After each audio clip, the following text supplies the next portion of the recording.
Christopher Spera, and this is the iTechGear Weekly, episode number 163. There is no spoon. Recorded live Sunday, March 9th, 2026, live from iTechGear Central. As I said, I'm Christopher Spera, the editor-in-chief here at iTechGear.org, and joining us this week, hey, we've got the editor from iTechGear and the former contributing editor over at Gear Diary and the late, great Pocket Now. That's Mr. Chris Gavula. How are you, sir? I'm doing well, sir. How are you? You sound a little rough today. I am a little rough. rough. So well, we'll try. I'd say we try to be kind, but we don't know how to do that. No, we don't. It's not in our genes. It's not in our genes. Not in our genes.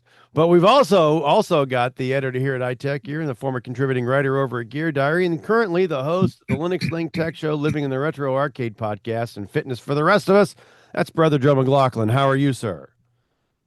Got to the chopper. No, yeah, I just came off of the Arnold Sports Festival, wrapped up today, and I was a part of it. I did the first inaugural 5K Ruck Division. This is the first year they did the Ruck Division, and I did the Ruck, and nice. Feeling pretty damn good about it. So. Nice. And Arnold was there. He was telling you, get to the chopper. Get to the chopper. Okay. All right. And last, put the cookie down. Yes. Nice. And last but certainly never, ever, at least we have the editor here at iTechGear and, of course, the former co-owner of WUGNET Publications. That's Dr. Mr. Larry McJunkin. How are you, sir? I'm fine. I just don't know how to pick my vacation destinations. We just returned from a week in Myrtle Beach, South Carolina. We'd kind of planned to get away from the cold here in Tennessee. And when we got to Myrtle Beach, it was 40, windy, and raining for the entire week. Thank you, Mother Nature. Well, there you go. You know, Larry, I'm up here in Michigan trying to think of get away from the 40 and chilly in Tennessee notion. Yeah. To me, it just, what's your freaking problem? Yeah, you know? that's... Yeah, the people we stayed with, he was in shorts because they live in Connecticut. Said, hey, it's nice down here. To me, it would have been fine. I get you. But we were in the 60s this weekend, so... yeah, we were 80s. Yeah, we were a little surprised at that. You know, we weren't surprised, but this time of year you get up and down, you go down. It's just what it is. Welcome to March. True. And thank you for it. Thank you. Mm-hmm. And speaking of March, Apple had their March event, and there's a boatload of new goodies and toys for us to go and drool over, isn't there, Larry? What did we get? Break out those credit cards because the toys they've gone. Toys abound. Oh, hey, Apple turned loose 6 new toys for us, and we're gonna talk about them in detail. But I'm just gonna run through all 6 of them real quickly, in the order that we think they are important, not necessarily the order that Apple introduced them, but they started off anyway. We think the iPhone 17, which is their new low-cost model, it's a 17E, designed to bring, right? Yeah, 17E, to bring modern iPhone features to a yet broader audience. It includes their A19 iPhone chip, 48 megapixel camera, MagSafe charging this time, and 256 gigabytes of storage. Nice. It emphasizes good everyday performance and Apple Intelligence, should we ever see it, at an affordable price. Next, they talked about the M4 iPad Air. Not a whole lot of difference here. Chris G will probably tell us more about that, but it's a powerful mid-range tablet, available in the 11 and 13-inch sizes. It uses the M4 chip, so I think that's probably one of the biggest upgrades. The new studio display, which I'm looking forward to if I can ever find a sucker to buy my old studio display. Because, man, those things aren't cheap, and, but I just they're about that 120 hertz. I want it so bad. They're about $1.50, aren't they? Right. They're $19.99. If you get almost $2. Okay. If you get the tilt and height adjustable, which most people should, it's an extra $400. So. Oh wow. Okay. Then they started on the computers, and they first released the M5 MacBook Air. To me, it doesn't look a whole lot different than the other one, with the exception of the upgraded M5, which is a big update, by the way. It is. Then they finally brought on the Pro and the Max version of M5 for the MacBook Pro. Okay. I have the regular M5. I'm very happy with it, so I can't imagine anything but these got to be just so much even better. But the whole week culminated with what everybody'd been looking for, that big MacBook Neo. Actually, it's a yes. little MacBook Neo, but Oh, yes. it's a new entry-level laptop. It starts at $599. It runs Mac OS on an A18 Pro phone chip, which I think is pretty cool that they can do that. Originally, it was absolutely. designed, but they modified the chip a bit. They didn't just drop it in there; they had to rework it. But still, I mean, that's just amazing that it can run an entire Mac OS operating system. But we'll talk more about that later. So back to that first phone. What do you guys got to say about that? The 17E. 17E. So this is Apple's budget phone. All Mhm. right, and this is a single camera only, right? And from what I understand, very much like it replaces the 16E at the same price. So it also starts at $599, right? Yep. But I think, I don't know if I call it a big difference, but there is a difference. The base model starts at 256 gigabytes of storage rather than a buck 28. And they Right. put their new modem chip in there too, I think. I think you're right. C1X modem chip. So it's running their cellular modem. And I think I've actually heard a lot of people here locally have been saying, "Hey, we're going to get that. It's just fine for us." Yeah. Us Yeah. being, retired, just whatever, just Yeah, I think it was normal. memory. It was memory, the modem, and the MagSafe were the big yeah. additions And this year around. I don't know why the 16E came out without MagSafe. I mean, you would think that You that know, would be a standard on every I, phone that they have at this I point. guess, I'm not a big proponent or lack of proponent for MagSafe. I don't really give a crap one way or another about it. I know a lot of people do though. So for those folks, this is going to be a big deal. Well, Yeah, I You're mean, I right. think it's, again, as we always say, use case. For Yeah, me, I do too. it's that stupid sideways display for an alarm clock by my Uh, bed. If it wasn't yeah. for that, I wouldn't care about MagSafe either. But I fair love enough, that. but I don't think you need that to have the sideways clock work. You can still plug it in. You don't need MagSafe for that.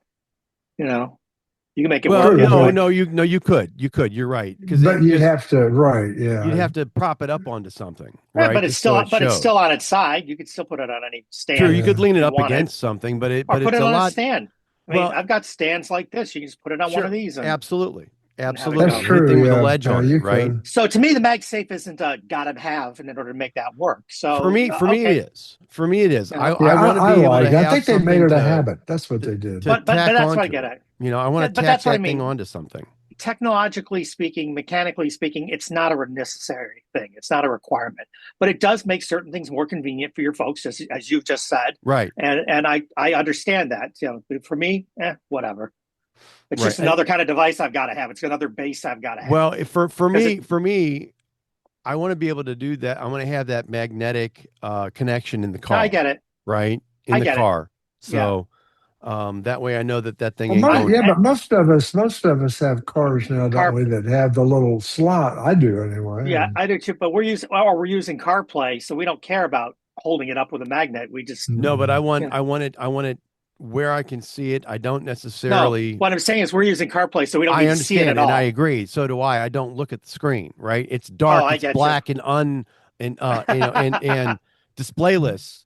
All right, with when CarPlay is running in the car, right? But I like Absolutely. to be able to go ahead and stick it there on the thing and make certain that I know where the phone is at. It's not going Okay. anywhere, Fair enough. right?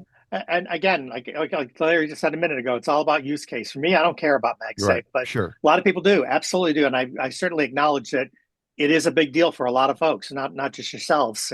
Chris Gavula, I didn't It's been a even care common about use requirement. cases until I met you. Yeah. And see how important they are when you really start That's talking right. about this They stuff. really It's are. it's huge to why you you would do something or not do something, or why you Right. care or don't care. But right? you don't think about it until you don't think about it. Use Well, case the and problem- workflow. Honestly, problem- use case and the- workflow. Yeah. The problem is most of us, as we talk about this stuff, or as we work as reviewers over the years on things as we've done, the Yep. problem is you inject your own viewpoint into this, and you forget that there are other viewpoints, and that's why, to me, use Sure. cases become such an important phrase, because it acknowledges that other people have other viewpoints that are Yeah. not mine. Right. So we try to go down that path anyway, and try not to shove ours down everybody else's throats. So, folks, that's why you get to hear us discuss back and forth, and that's why the four of us, that's why we don't always agree That's on true. the viewpoint and the use case, and that's a If we great thing. did, this would be a boring show. It'd It be a would be. very boring show. So I'm glad that we don't. I guess. Very, very true. Very, very true. I thought was this the M4 iPad Air? I thought that was already out. No, iPad Pros have been on M4s and M5s, Not the Air. Right. Right. not the Air. No, it was still on the M3, I think. Okay. And So Yeah. why don't we jump to talking about that one now, right. Yeah. since we're It there? is what it is. I mean, it's the Air. I mean, it's. I didn't it's- notice any difference there other than the chip. Did you guys? That's about it. That's about it as far as I I It's know. thought- just one step up from the standard iPad. I mean, it's. Yeah. Did it's they not do a something bad with the device. screen? They do anything different with the screen what this it time? was they got a processor bump, right, Right. Yeah. on this, right? With the Same from price M3 point. to Most of this M4, stuff is. from M3 to M4, they put the C1X modem chip Modem. in it. Okay. All right. Yeah. And the prices are the same, $599 Yeah. for the 11 Any- inch and $799 for Any memory the, boost or anything? Say again. Any memory boost or anything like that? It's the Same. story that we're showing or citing from Tech Radar does not Doesn't indicate anything. Okay. indicate anything in terms of a storage increase. Gotcha. You know what? Before we leave the price thing, I got to say that I am super impressed that Apple has managed to hold their price points through all the tariffs and all this crap For- globally we're going For through. now. For now. For now, yes, for now. But I mean, a lot of companies have not done that. They've said, "Here's my chance I to think- gouge people." I Yeah. remember when we first started talking about tariffs possibly being a thing, and I could have sworn at the time I remember seeing a story about Apple trying to get parts ahead of time, Yeah. so they would have a little buffer for some of this That was stuff, smart. Yeah, and maybe that's what they did. I don't know that for sure. That's speculation Don't on my know. part, but it certainly would make sense because there was enough lead up into this whole craziness that we all kind of knew. You Yeah. know, Yes. it was months. We're talking about months, so we're months lead up. So they could theoretically have ordered a lot of components beforehand, so they'd be ready. Good point. But they've done a nice job for now. Anyway, they've done a great job of holding. I mean, I think only one or two things I can think of where the numbers went up. For the most part, the numbers held. You can't say the same thing for Samsung. They bumped their numbers up this year. right. So it's an interesting contrast. And as we're going to talk about in a minute, they've also gone down. I'd say down. They've moved themselves also downward in the value, and I say in the value market to get to help bring lower end, lower Devices cost buyers right into the mix and into the lower market, cost yes. products into their mix and all that kind of stuff. I think Right. that's great. So they're trying to become more of a value player in some ways, and Yes. I appreciate that. The 17E offers better value than the 16E did. It does. Then MacBook Neo seems to offer a lot of value, as we'll talk about. So they're doing a lot of things on it. Now, if only they could bring down the price on these studio displays. Oh, geez. Wow. Larry, what's Yeah. going on? And this is your baby. So Yeah. I want you to go ahead and wax philosophical, if you will, on the Well, I'm not going to wax anything, but so except it's my wax car. off. Okay. My car occasionally gets waxed. But I wasn't that impressed with all of the new things that they put into the this new display. But what impressed me the most was I'm just a big fan of 120 hertz. That's all. I don't like 60 hertz. After you've been there with 120, you just don't want to go back. It's just it's a lot Well, it's easier so on the hard. eyes, isn't It's it? Larry, I so want- hard. You know what, Larry, but I want you to reiterate something because you and I had a conversation about this outside of this here. There's a lot of monitors out there that do 120 hertz now. So why do I get this as opposed to that? And I'll talk So about that. that's And, what I- and I'll that's what tell I'd like you you to do. my reasoning. In fact, after you and I had that little chat, I went and looked at some of them that are available. Mm-hmm. And yeah, they're available, but a lot of them get bashed on good display. But I mean, it's 120 hertz, but the panel itself is not of the same quality, they say, Gotcha. as some of the others. And Yeah, yet no. you can spend almost that same $2,000 on a high-end BenQ or something like Yeah. that. That's almost as much. But LG, I think, makes the most monitor for your dollar. And back before Apple ever even thought about these type of Yeah. displays, they sold the two versions of the ultrafine LG in their stores. I've had several of them over the last 15 years. They were wonderful And monitors, and they still make that thing. It's and I'm on a high end LG myself. $1,700 for their expensive one. I'm on one, and I run it in ProMotion mode, so I'm in Right. 120, and it looks great. I've never had complaint one about it. But I do Now, know that. So I was curious, what are the other add-ins into the studio display would make me want to spend that extra money? Because it's a very expensive display. So why would I want to there do are it? two versions, right? There's I the understand studio that. display and then the So studio what? display XDR. So what else makes me which want to go is- down that? What else makes me want to go down the that path? What only else the should I only think other about? reason I like it is it's a big, heavy aluminum Apple display. There's no, you can't Well, go. I mean, you that's look at this different. thing, it's Apple. Yeah. It's just, if you're an Apple fanboy, you're And going to love it. well, the That's, LGs are definitely plastic, but of course, my fear would be hey, if if it it was works, if it was, but if it was metal, I'm not even sure I could lift it and move it.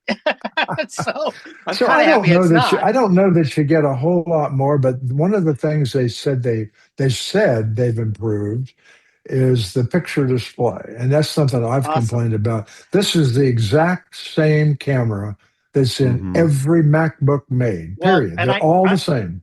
I know that their studio displays historically have sold well in media shops because the idea is that you need to be able to Oh be yeah, yeah. certified for color, exactness and things like that. See, Right. that part That was a big that doesn't thing. do a thing for me, But but it does it may for, be a big deal for some people. Yeah, yeah, yeah, yeah. Sure. like, And if Joel, I think Joel does a lot of photo stuff, and I have a good friend who's a photographer, professional down here.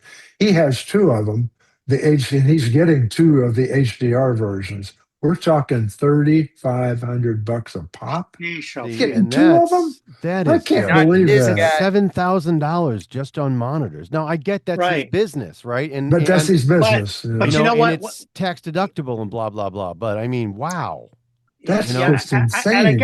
I guess that's where I go with this. I mean, these are nice. These are nice. There's no question that they're nice for it and everything like that. But outside of wanting them for a professional reason, where you can justify that cost, as you just said, Chris, I'm just, if I'm an average Joe consumer, why would I want this? What does it get to me that I don't get otherwise? Well, I think those only two things are the 120 that you can get elsewhere, as you pointed out, and mhm. that new, little bit better camera this year. But that's all. I But don't, Right. having I said mean, that, I'm glad Apple makes them, even if a lot of people don't buy them, and they might not. But the point is, I'm glad that they make them because it sets a reference for everybody else to it follow. does. It Right? does set a reference, and I will tell you. But I mean, 5K resolution, 120 hertz refresh rate, the ProMotion resolution. 120. Yeah. All right, Yeah. and I don't know that I don't know that there's much more that they're Oh, offering. I think they upped the Well, nits don't a they? little bit this Don't year Okay, so too. it's brighter. don't they have a hub? Don't they have a hub in it or something? Yeah, as there's well? ports Oh and yeah, they whatnot. do. It's got about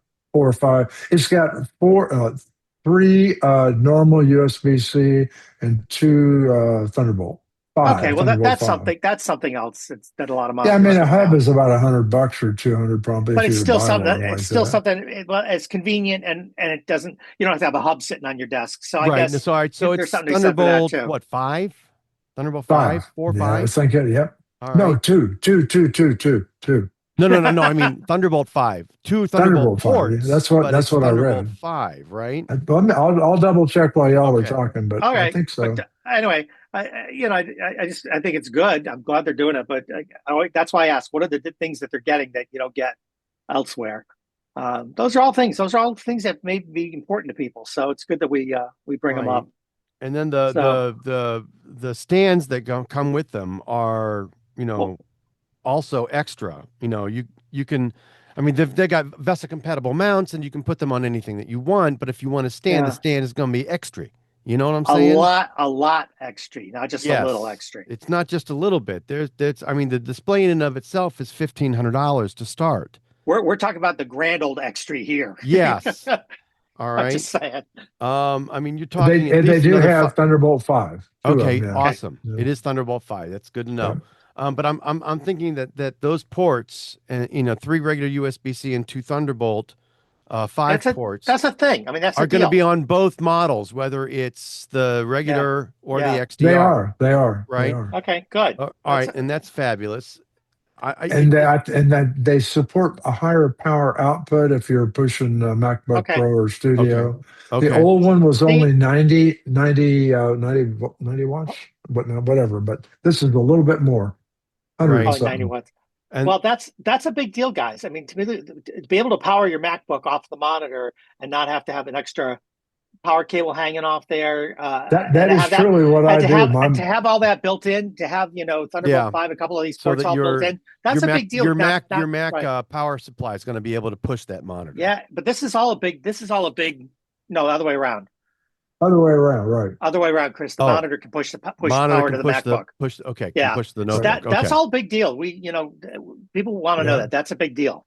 Awesome. And some of these graphic shops that use the maxed out Studio Max, those things take a lot of power. I mean, Yeah. I'm certain they do. Than an I know. M5. I'm or certain that they MacBook do. Pro. I'm going to Awesome. call a This is quick great. little audible here. I'm going to call a quick little audible, and I'm going to insert Joel's story because it's relevant here to this discussion about the It display. is. All What right. are you calling? Not all of the Macs can use the studio display at 120 hertz. Yeah, Is that right, Joel? Correct. That's what the article says there. And really, it's going to be, like the cheaper ones. Like I guarantee you the Neo won't support this. Well, Neo doesn't support Thunderbolt at all. But, right. So well, the Neo doesn't support Thunderbolt at all, but the M1 series Max, and that's the M1, M1 Pro, M1 Max, and the M1 Ultra. All right. Yep. And then the regular M2 and the regular M3 chip will only support the Studio Display XDR at 60 hertz. That's it. Correct. All right. So they can use the display, but you ain't going to get the 120 hertz refresh out of it on that particular Mac. It sounds like the M4 regular basic doesn't either. It's not in the one part of the article, but in the other part of the article, they don't list the M4 basic as supporting 120. They don't. In fact, none of the the M5 is able to go ahead and use it. And it's also important that they don't list it here directly, except down later. I think they talk about the fact that the iPads, the M4, M5 based iPads, also don't support the 120 because the iPad itself does. The M5 iPad does. Right. I'm sorry, you're right. The M5 iPad does, but the M4 iPad does not. And the M4 iPad Pro does not. Does not. Correct. Got it. So yeah. So there's a lot that don't support it. It requires something newer to support it. I get that. The next one has kind of a mundane change too. The only difference in the MacBook Air, other than the M5 chip, is the 512 base storage. That's it. Right. Yeah. Okay. Well, that's good though. We wanted it. We've been waiting for it. So but the big changes are Well, you got the all right. before So the the Neo. M5, you got the M5.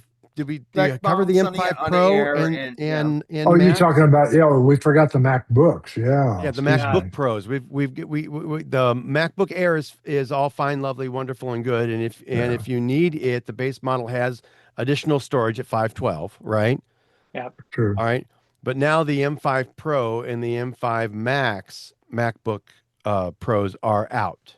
That's true. And I think I'm pretty certain that a lot of folks were some of the more high end or professional needs for those folks were waiting for this. Right. Right. And the numbers look good. The numbers look good. Yeah.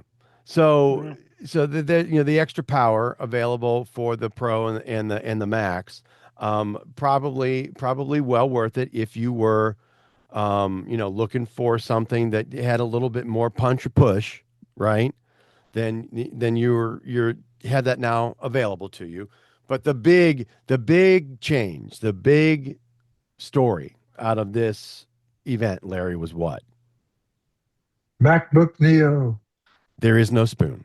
Yes. Yes. So the MacBook Neo. Now, what's going on with what is so nifty about this new I don't Mac? know. You guys tell me. I was just, I personally, I mean, I don't want to get into a pissing contest about this thing, but I personally think this is one of the smartest moves Apple ever made. That's just me, because I really think at $599 to And allow $499 for students. right $499 for students, you're Yeah. going to have so many people who have an iPhone and a Windows computer, or they're going to switch the minute they figure out what it's all about. For I about the really same price believe as a halfway decent Windows machine, I can get on a Mac. Right. All right, and get That's just all my that opinion, but 26.13 goodness on my Mac. It know? might be a good gateway drug for people to get one just to see if they like it, Yep. and then they discover they It need might be. the more power of the Air or the power or the Right. MacBook Pro. I mean, but Yeah. then they're hooked and Here- they'll go buy that big Here, one. here's Yeah. there's a couple of things to keep in mind here, guys. First of all, I've seen some of the benchmarks that have been coming out because the product isn't on the shelves yet, so people have gotten them as early units, and the benchmarks are better than the M1 MacBook Air, other than the graphics, because it doesn't have as many graphics CPUs as. Sure. But other than that, how are they making this thing work with only 8 GB of RAM though? I mean, well, that's the other conversation. that's So, the other thing. so Yeah. they can, because they only jumped to 16 minimum last year. So they've been Mhm. running 8 on things for a while. But here's the thing I found out, and I was you guys heard me complaining about the fact that it was only 8, and I thought that it Right. should have been 16. Here's why. It's because of the chip they used. They're using Yes. they're using the phone chip. The phone chip doesn't go to 16 apparently. Mhm. This phone chip Oh. it would have required a lot more work to make it work with 16. That's what I read in at least 2 different articles now. Now, are they correct or not? I don't know. I don't know the engineering of it, but I do know that it has to do with the fact that it was basically a phone chip. 8 gig was where they could go with it easily. let me interject something here. Of the four of us, I do less power computing than the three of you. I mean, I would say Joel maybe does more than anybody, but I'm basically, honestly, minor photo editing at the most, no video, email and internet, and I read a lot. Which you That's should what be the able to average- do on the Neo. I was going to because say, you can on do an it on your 8 gig iPhone, right? machine, I had an 8 gig machine for years, and it was Absolutely. wonderful. Didn't hurt me a bit. Yeah, I think people will be fine on it for the most I part. do too. I really do. And I think What it's you're going to be like. doing, I mean, that's. I it's was always just going to say, used- Joel, it's going to be like you were just saying. If you need something more than that, you shouldn't be buying this in the first place. That's right. Sure. I mean, That's right. same This for the is same a- reason. If you want to do Photoshop, you're not buying a Chromebook. You know what I'm saying? You're Yeah. just not doing it. And that's the same kind I of will say thinking. this too. I can't quite tell if the bezels are thicker because it still has the camera, but there's no notch. There's no notch. There's no notch. The bezel's the same size as. Oh crap! My brain just forgot what I was going to say. The Air? It might have been the Air, or it might have been, but the point is, the bezels aren't huge, but yeah, there's definitely bezels. They didn't get rid of them. There's no notch. But I was going to say, dimensionally speaking, if we compare it to, it is a tiny bit smaller than the Air. It's the same weight as the Air, though. Right. Okay. But the target audience doesn't even care about But- bezels. That's the deal. right. You know? But for those of I us who do, like, but Yeah. for those of us who like the 2015 and 2017 MacBooks Yeah. that Right. were out, this is thicker than those. It's a little bit thicker. Okay. It's a tiny bit bigger overall Okay. than those, and Mhm. it's definitely heavier than those. Sure. But it's still aluminum. I mean, but it's not small. I guess so is the original MacBook, but it was a lot Yeah. lighter and smaller. This is not. There's also a lot of So- hyperbole going from certain pundits on the web too about this thing. There's some saying that Mhm. oh, Microsoft and Google need no. Yeah. This is not gonna. this is not going to unseat the Chromebook because the Chromebook has specific use Well, cases, and yeah. education is hugely tied into the Chromebooks. But education has been dropping Chromebooks, and it's They not have. because Yeah. of their and it's not because they're Chromebooks. I think they're not buying the same stuff in this market because what happened was Chromebooks surged when the pandemic hit. You had They very did. specific use cases. They didn't buy them again. By the time they Right. needed to buy them again, you were at the end of the pandemic, and two things have happened. Google won't support the licensing beyond those 3 years, which is a problem because that makes this thing disposable all of a sudden. Right. And two, people started to need more general purpose devices again, and the Chromebook was not. Well, It just was not. And the needs Right. for remote The needs for remote classes have changed. Yeah.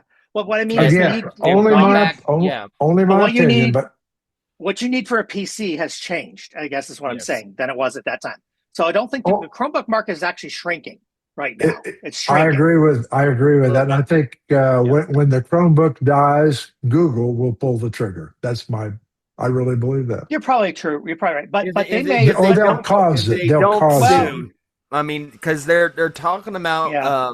other operating systems. That's where I was going to for- go with right. it. For that class of machine, and from Google. I mean, nothing's been official yet, but they're Right. talking about. There are other ways. There are other ways they can spin it that would make it a more flexible device than it Right. currently is. And if they do any of those things, Chromebooks can dual boot into Linux, and Yeah. other devices are. I mean, Linux is starting to get a whole lot more popular. When even Linus Tech Tips is doing a Linux challenge and switching from Windows to Linux for gaming, Linux is starting to get a lot more popular. So I mean, and that's what I think is the beauty of Linux is that you do not have to buy a new machine. The current Windows Yeah. machine that you have will be more than sufficient. Sure. the challenges they have to overcome Yeah. is twofold with Linux. One is that it's still harder for an end user who knows nothing to get onto Linux and start Right. up a machine, Yes. build a machine in Linux than Right. it is to buy a Windows machine or buy a Mac, because Yes. it's just not as all-stop shopping all in one kind of thing. The Sure. second thing that they have to do, I don't know how this would come about, but Linux has got to stop being so fragmented. It's got to be more consistent That's across. never going to stop. Because I know, but that's what also Linux is. but that's also going to be a big hindrance to people Right. adopting it because they're going to want something they can It take is- to any store and get it fixed out anywhere, get it Right. looked It at is and anywhere. it isn't, because what's going to happen is one Linux is going. There's never going to be one Linux to truly rule them all, but there's going to be a Linux that's going to be easy to install and Yeah. and be very usable. Well, And it may not you're even right. be Ubuntu. It might be one of these It newer could ones be any like of- Omarchi what it- or Catchy or and I Sure. wouldn't say Sure. I wouldn't say it when I say it has to be more unified. I don't necessarily mean it has to be a singular Linux implementation. What I mean is there's got to be some basic fundamentality that would be exactly the same across the board, no matter what, and then everything else is an add-on. It already back- has back that. to It's the called Neo the for Linux just a- standard base. But mean, that's back not to what the you. Neo difference for is one There's minute. not a standard interface. I mean, it already So- has Linux standard base that all Linux distros support. But that said, that's not enough. I mean, Yeah, because it needs to be a little bit more than that. You're right. so But that's not the thing. That's enough. the thing that's holding it back from the general public Right. more than I'd like to see. Because otherwise, I think an awful lot of people could benefit from it. I really do. Exactly. Yeah. But it's almost in its own way in some ways. And I'm not talking about technologically. I'm talking about it's the administrivia of it, right? It's the what I got to do to get there kind of stuff. It's Sure. not clear enough for the average user yet. I know that sounds terrible because we got to dumb it down for everybody. No, that's not what I mean by it. But we've got to give them more consistency and an easier path in. Because once they're in, I think they'll love it. But they've got to get into it. Yep. And like I said, it may not necessarily be certain desktop. Yeah. Because honestly, that is the beauty of Linux. But Linux is very much like your Walmart. I mean, you literally true. have tons of choices, and that's what paralyzes people from going into Linux. is It's the- true. the And amount they of need choices. they need to do But a better that's job the of power making of it too. Well, but they also need to do a better job of making things like I can go into my average Best Buy and pick up any Windows and Mac machine I want. It's harder to say go into Best Buy and pick up a Linux machine. It's harder to do. Yeah. And they need to make that kind of thing. Again, open the access. I believe you can still go to like Dell or and get one from Dell with Linux on it. You can also go to System 76 and they'll come with Pop OS.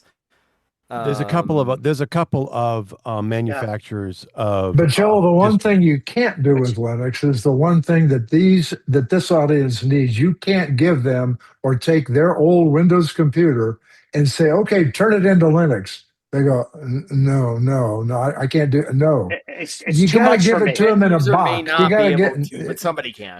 But No, you're right. Who's going to do it? It's going to cost them. They're not going to do it for nothing. If I got to go to somebody else to get it done, I'm probably not going to get it done. I'm just going to go buy a new computer. Correct. I hear what you're saying, and I agree. Especially if that new computer is $599, I'm probably just going to go get another computer. Yeah. Yep. Yeah. I mean, or $499 or $499 for a student. Right. So it's $100 less for a student. But the funny thing about that, Chris, is that the student is more likely to take on the initiative to dump themselves over to Linux than possibly anybody else would. And there's not a better point in time to do this because all of those Windows 10 machines sitting out there doing nothing can be Linux machines tomorrow. And you can pick them up for a song if you want one. Nothing. They're giving them away. Yeah. There's a business idea for you right there. Is to start a business installing Linux for people who want to get off of Windows. There you go, that is an idea. You could easily do that for I do it for like $20 a pop maybe, and that's not that's not a lot to somebody. That's less than going to dinner in many cases. So true. I mean, so true. So it's something that I think somebody could do.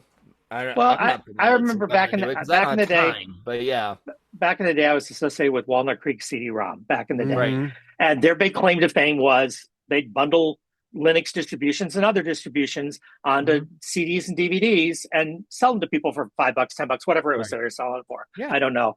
And somebody said, well, why would you do that? You can just go online and download it. Because they didn't have to, and these things can sit on a store shelf in Best Buy. People can pick them up and or their local computer shop and pick them Best up. Buy doesn't have a software shelf. No, not really. But that's the point. Anymore. But you used to be able to do all that, and it was a big deal to just be able to go down the street and pick one up, and that's what people were doing. Yeah. And it was a thing. You might still be able to find Linux in a book at a bookstore. You probably can. But that was such an easy way to get into the mode back in the day, But back in the day, we didn't start bringing out one with thumb drives on it because that's really what they need to do today. I think so too. Modern computers don't have optical drives anymore. And on top of that, you have to be able to figure out how to get past the security chips on your which you didn't used to have to worry about. Now you do. You need to. You actually don't.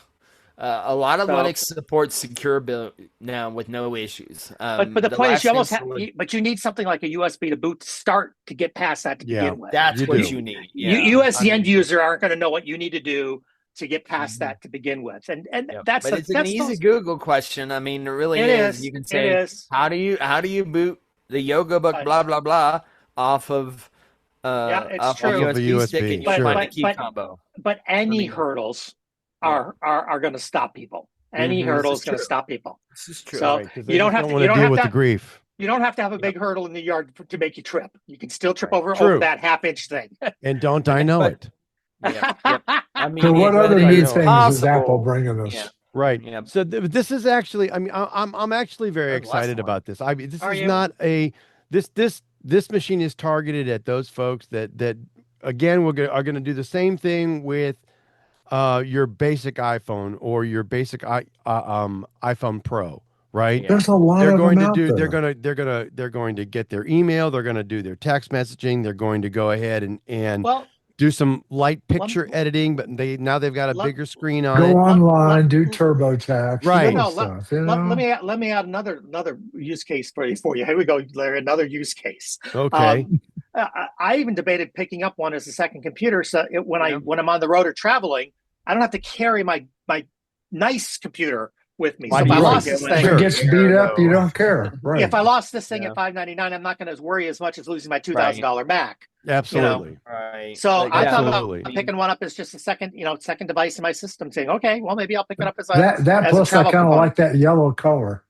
Oh, do you? Well, Do you? I do. and that goes to the other point too. And the thing that really kind of torques me off about Apple is they never offer Pro machines in colors, and nowadays I don't think professionals care about color. I mean, I think there was a time where people thought, oh, it's not dignified, but I don't think people think Right. that way anymore either. I No, don't think they no, care no. as much I like think that. I think folks like the colors. Now the Neo Well, comes in but- a silver. It comes in a Yeah. light pink or blush. It comes Right. in a yellow or citrus. All right. Yeah. And it's Marketing a softer yellow. companies- It's a softer yellow, and then it comes in an indigo or a very dark blue. It's kind of like the midnight, but not as dark. I was going to say, so I think what Apple has done, even in their Pro lines, they've always had one slightly, I'm going to call it slightly off color, not necessarily anything vivid, but one that's not gray or silver or black. Right. They always have one. They and- don't and- now. You This time they got three, kids. But the point is, This time they got three. they could do it. They could do it. This one's interesting. They still have the silver that everybody. I'm not fond of the silver. I think it's kind of bland. But you know what? It fits in anywhere, so I get it. That's Still true. got sky blue, which is the color of MacBook Air that I have. Well, they don't have sky blue on this one. They don't have sky blue. They've No. got it in indigo. They've got a got dark blue.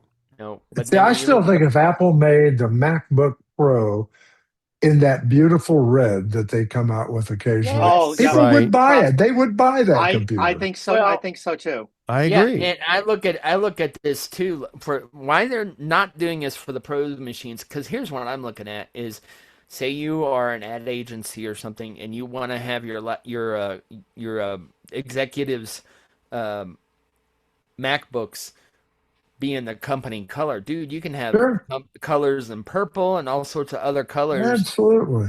And companies would buy it because then they could fit it They to might. their brand. They might. You know. The other thing too is the funny thing, Larry. It's funny that you mentioned that red, because supposedly red is going to be possibly in the Red. next generation of phone. It'll be in the next generation of phones again. They're talking The old about that product red. as being a possibility. Yeah, they're Yeah. talking Product about red it. was a beautiful color, I thought. That was a Yeah, great I shade of agree. red. That was a really good shade of red. Yep. I Um, mean, my company would go with a I don't know what our new color is. It's purpley, but it's not quite purplely. But yeah, I would. Yeah. Yeah, I mean, that's what when I had when they had the purple iPhone, that's what I went with because I could pick it, and because Right. it fit our corporate colors. And I that's love why it, guys. I picked it. I love So- it, guys. We're talking about all these great new features, these new products, and we're focused on the color. That's Of right. course. This Well, is where I we mean, get. see, This is what a lot of people care about too. They On really the do color, care about yeah, that. the thing is, absolutely. especially on the Neo, and that's why the Neo is on there because the people who want to buy the Neo are going to be more concerned about the color than what it does. Yeah. So That's true. That's true. I think it's- Okay, I think it's okay. So interesting. if you're the Elwoods of Macs, all right, or of computing, then yes, yes. Mhm. It's got to match Bruiser's collar. Thank you. Somebody else got the reference. Okay, thank you. I'm just saying. But I mean, companies could buy the color of the machine that fits their company's image, and they could Sure. make stickers to slap over the Apple if they wanted to. Absolutely, you could. You know, Do what you gotta do. So Absolutely, you could. that's But that would okay. be that could be really cool. But we're not mean- quite done with apples today, are we? Talking about No. Apple things. We are not. There's one Almost. thing that's kind of new and hip and now that's coming, or at least Yeah. supposed to coming from Apple. And this is the one I'll never buy. Yeah, this is Yeah. apparently Apple is planning the release of the MacBook Ultra with Yes. a touch screen, a touch friendly, not touch first, but touch friendly screen, and of course, a higher price. Of course. Yeah, and that title pretty much sums up the article that we're quoting as well. There really isn't much else to it. They're talking about a high-end Mac, really high-end, obviously much more expensive, and it's going to have supposedly an OLED screen and touch. Now, what touch friendly means versus touch screen, don't get too excited yet. Well, You've got to remember touch these first are the guys. versus touch friendly, or touch But these are friendly the- versus but touch the- first, right? The right. MacBook Pro or the iPad and the iPad Pro lines are Right. all Touch touch first. first. Yeah, we know, but the point I'm getting at is that It isn't. We don't know what it is exactly until they release the thing. The last time we got excited about, Macs are adding touch, Macs are adding touch, turned out to be that stupid touch bar that nobody cared about. Oh God, no. So God, don't horrible. So when you use a phrase like touch friendly, you don't really. What does that mean? I have a strip at the bottom of the screen that is touch, but nothing else on the screen. No, you get what, it but you better get what, not. you get what. No, but you get what I mean. Yeah, it could mean until we actually see it. It could mean anything. I think it just means that the screen will be a touch screen, but the OS won't necessarily be modified much for it. That's kind of how that I agree with. That I agree with, because they've only got the one touch screen Mac. Like maybe you can touch to do something with a window, but you can't position a cursor, maybe, or something like that. It's not going to give me the fine tuning that I would expect, or something like that. I could live with that if that's all they're going to do, Or don't expect to use the Apple Pencil, perhaps, maybe that. But you could at least double click an icon or something, and big deal. Right. That maybe that would work. The point is, I get why they're trying to differentiate the two so that you don't misinterpret the level of support you're going to get on this thing. But until we see it, I don't know what that means. It could mean a lot of different. That phrase could mean a lot of different things. You know what you might actually see here, and I don't know from a processor perspective. I don't know if it's going to be like an M6 or an M6 Pro or M6 Max. Don't know if they're going to go that way with it, because it will come out later this year at the earliest. Yeah. All right. And I'll tell you one thing. They may actually wait until 27 to release it as well. I think the only thing I'll add that this article added before, and this is the last thing the article probably really added that was any value, is that when we say they're going to be higher, they use the example of when they made the jump to OLED screens in the phones, and it knocked the price point up about 20%. So they're estimating maybe this will be in that same ballpark, 20% more than the current series of one devices. thing that I'll guarantee you, when they do launch this, do not be anywhere near Steve Jobs' grave, because the ground is going to rumble so bad. There's going to be. You are so true, so true. Oh, he's going to have. I mean, God. He would have a fit. This: if it's just adding a touch screen in the Mac, I don't know if I'd be that interested into it, because I've had touch screen. I'm with you. I don't want one. Period. I mean, what I would like, but if it's OLED and touchscreen, I might want OLED. But that's another difference. If it also worked with the Apple Pencil, then you got me sold. Well, that's what I don't think it will do. If it folded 360 degrees, yes. If it went all the way around and back, then yes.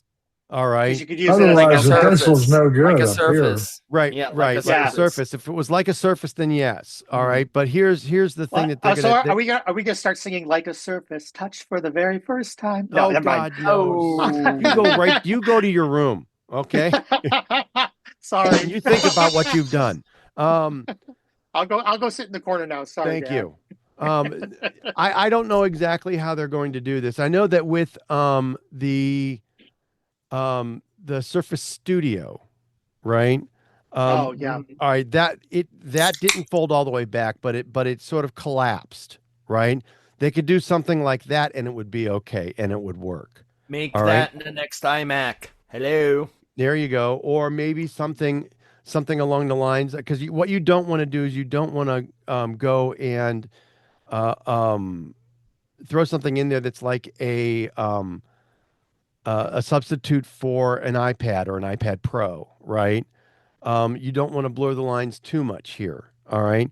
But there needs to be some sort of differentiator for the moniker Ultra that they are going to tack on to this MacBook, all right? Aside from just the OLED screen or display and the fact that it's got touch, they've got to do something with I think so. We'll see what it comes up as. Let's see. Do they have Ultra chips in MacBooks yet? No, they do not. Okay, that's the thing. Maybe the Max is as far as they go. Yeah, maybe that's what this is instead of the touchscreen one. Maybe. Well, that's a possibility too. That's also a possibility.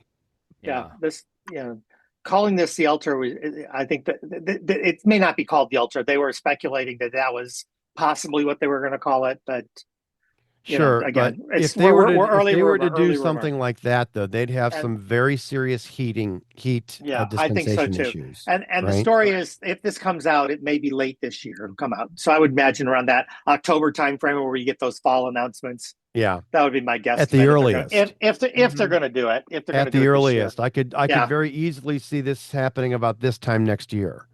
Well, and the only reason they were talking about it possibly this year is because they've already been talking about the possibility of a touchscreen based Mac Sure. this year. So, but because they've been talking about it for a while, that the implication is that it's somewhere in the pipeline, or at least out there in testing or whatnot.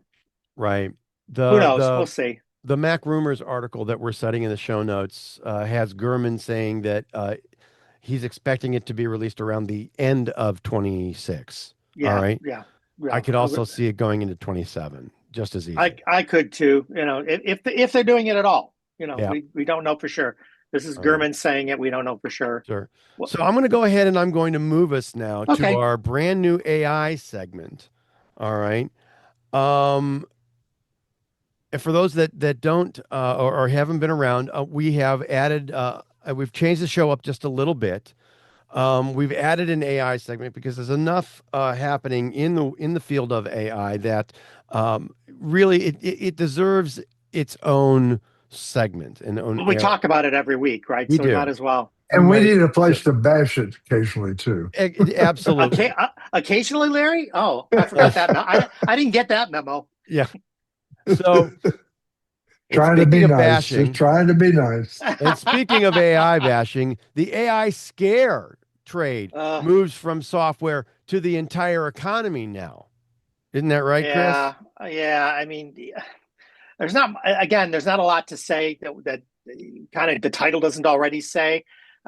This is just moving from market to market and industry to industry right now. People are so afraid of what it comes, and are they going to lose their jobs? And it just, and it's People causing are. again, whether the AI is the issue or not, or really that's just the excuse being used, is kind of irrelevant Right. because it's really having a very disruptive effect on the economy at this point. We're seeing the different markets, the financial services market, the IT markets, they're all dropping as these scares are hitting kind of in waves. Mhm.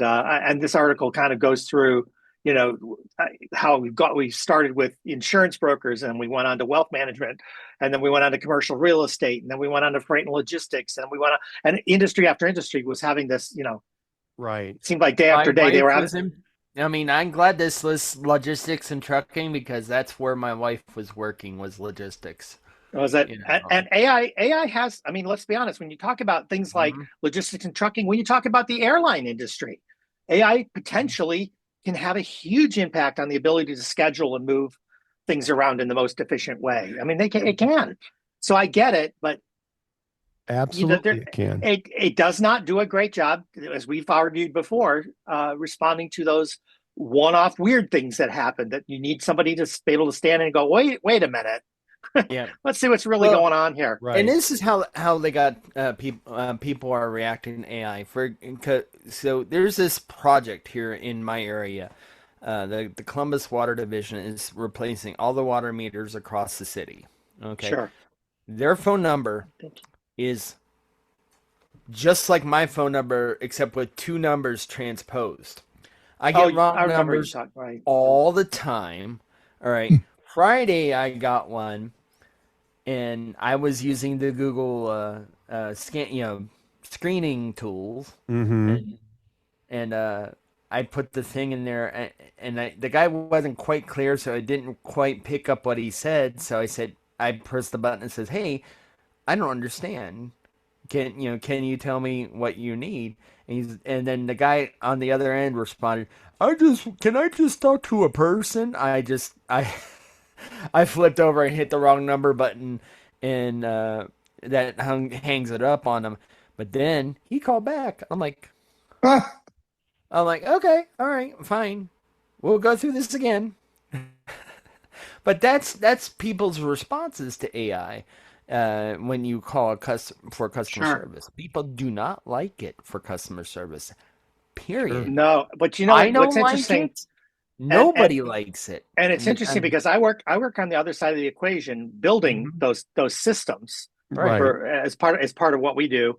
And the problem we get is on the opposite side, we'll just say the agency or whatnot that is requested the system in the first place doesn't want to hire more people. So they want more AI and more levels of menus and all this because they need to distribute those customer calls better because they don't have the number of bodies to answer those calls. Yeah. Well, so they're asking want to have the number of bodies. So they're asking for more of it. Sure. Which is really, really kind of crazy. They're wanting more smarts. And actually, it is kind of crazy. I mean, my wife Michelle has really increased her intake of AI. She is very much pro Chat GPT. All right. And is really all over it. All right. This woman will go and Chat GTP up a storm. All right. And but when it comes to, her getting on the phone and wanting to talk to somebody about a problem that she's got with pick a service, doesn't matter, or pick an issue, doesn't matter, right? When she has an issue, she does not want to talk to a bot. Nope. She wants to talk to a person who can hear, listen, empathize, and actually think on its own and 100%. Do something. But in most cases, that doesn't happen. She just thinks that's going to happen. Right. She's going to get a better answer out of AI, probably. Maybe not. But she wants at least a person that she can talk to, that she can reason with. I think there's so many misunderstandings in this business right now. And of course. And right now, again, businesses are going to throw AI at it over and over and over. That's going to be their answer. UPS did it. And when I called I called trying to find out what the heck happened to a package, and the only person that I can talk to at UPS was a computer. That's it. And you know what's really sad? Answering my question. Well, what's really sad about the folks that UPS didn't need to implement an AI for what they're doing, because their website and their app has the same information that any human would have access to. I know this for a fact. They've told me, and this goes back to like 2014. So 10, 12 years ago. All right. Those customer service reps don't have any other information for UPS or FedEx than you can see through their app. All right. Now, it used to be too, though, somebody there at either of those two companies doesn't get you anywhere. Right. Well, here it also used to be too, like Chris will know where I'm talking about, Mr. Gavula. UPS has they still have the location out at JB Road out in Hilliard.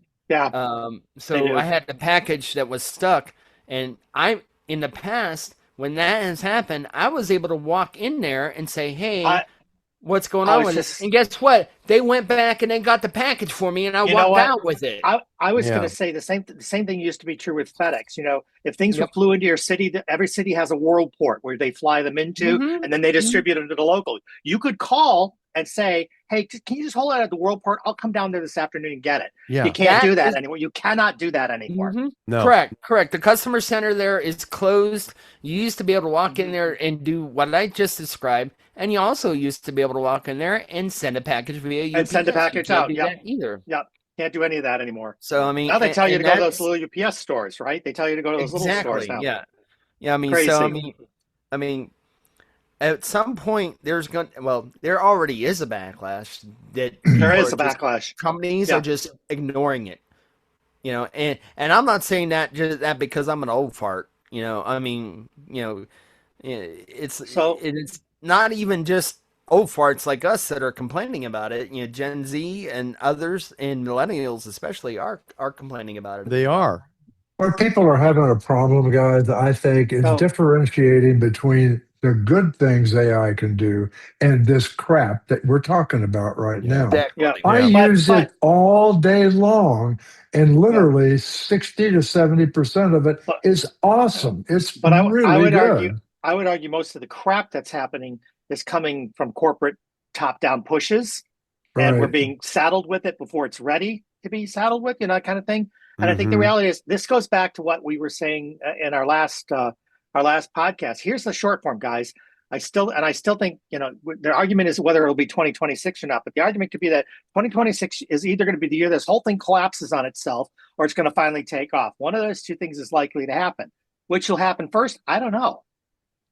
See, But I agree with you. I agree with you. It's going to come to a tipping. It's coming we're going to have quickly to a we're tipping going to have point. chaos until we get to that point. The markets are going to get crazier. The job market is going to get crazier. This is what we're going to have for a while.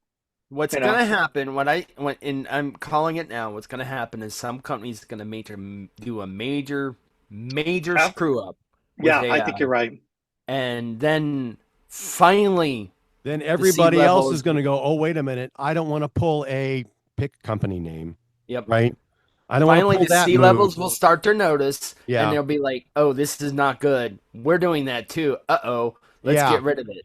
Yeah, that's going to happen. We need to be careful because we don't want to fall into the same bucket. What now is what's going to be our pivot? How do we go ahead and prevent, that thing from happening to us too? And the only thing that I think that you're going to be able to do to prevent that from happening is at the human capital factor, right? It's going to be right. And it's going to be two things. It's going to be one of two things. One, a huge financial mistake, or two, somebody's going to lose their life. Yeah. Yeah. I mean, that's true. Yeah. I mean, it's going to happen. No, I agree with you. Believe it or not, it's actually already happened. I don't want to get into I'm sure here, it has. but it has happened. And those are challenges that we have to face. But again, I think the chaos level is going to be higher before it gets resolved. And I think, Joel, what you said maybe actually dead nuts on until something really big and visible happens, something that can't be buried. Yeah. And I don't even mean now. There are some sad stories about kids or people killing themselves because that too, because of something with their AI chatbot. That's not it. I'm thinking. No, that's not what I was thinking I either. saw a story about a guy. Well, there's a family that's suing because the guy committed suicide. The guy fell in love with his AI. Yeah, Joel, what you're talking about, maybe another Jonestown caused by AI, something really big, right? Something really big. Yeah. Or like, for example, say a medical system uses AI for something, and all of a sudden somebody loses their life because the medical system made a mistake with their AI. It's going to be something like that, not personal things. Yeah. Or AI chatbot things. It's going to be something like that. I agree. I agree. Either somebody's going to lose their life in a medical thing, or multiple people losing their life, or a huge financial mistake. It's got to be by something huge. big. I'm talking billions. Yeah, it's hundreds of millions or ignored. billions. Yeah. Mm-hmm. Couple of Sagans involved there. Yeah. There yeah. You go. Yeah. It's got to be something that can't be ignored. All right. That's going to happen. That's sad. It's going to happen. The other story that we have. Years. Say again, Joel. I said it's going to happen. I think it's going to happen in the next 5 years. I hope I'm wrong. Yeah. But I think it'll happen sooner than that. This stuff is happening so fast, and it's happening without bumpers, which is what we'll get into in our next story. Well, speaking of our next story, U.S. agencies are switching to OpenAI and Google, as opposed to a phase out that's happening with Anthropic. Now, Chris, what's going on with this? Well, anybody who's paid attention to the news this week has probably heard some aspects of this at least.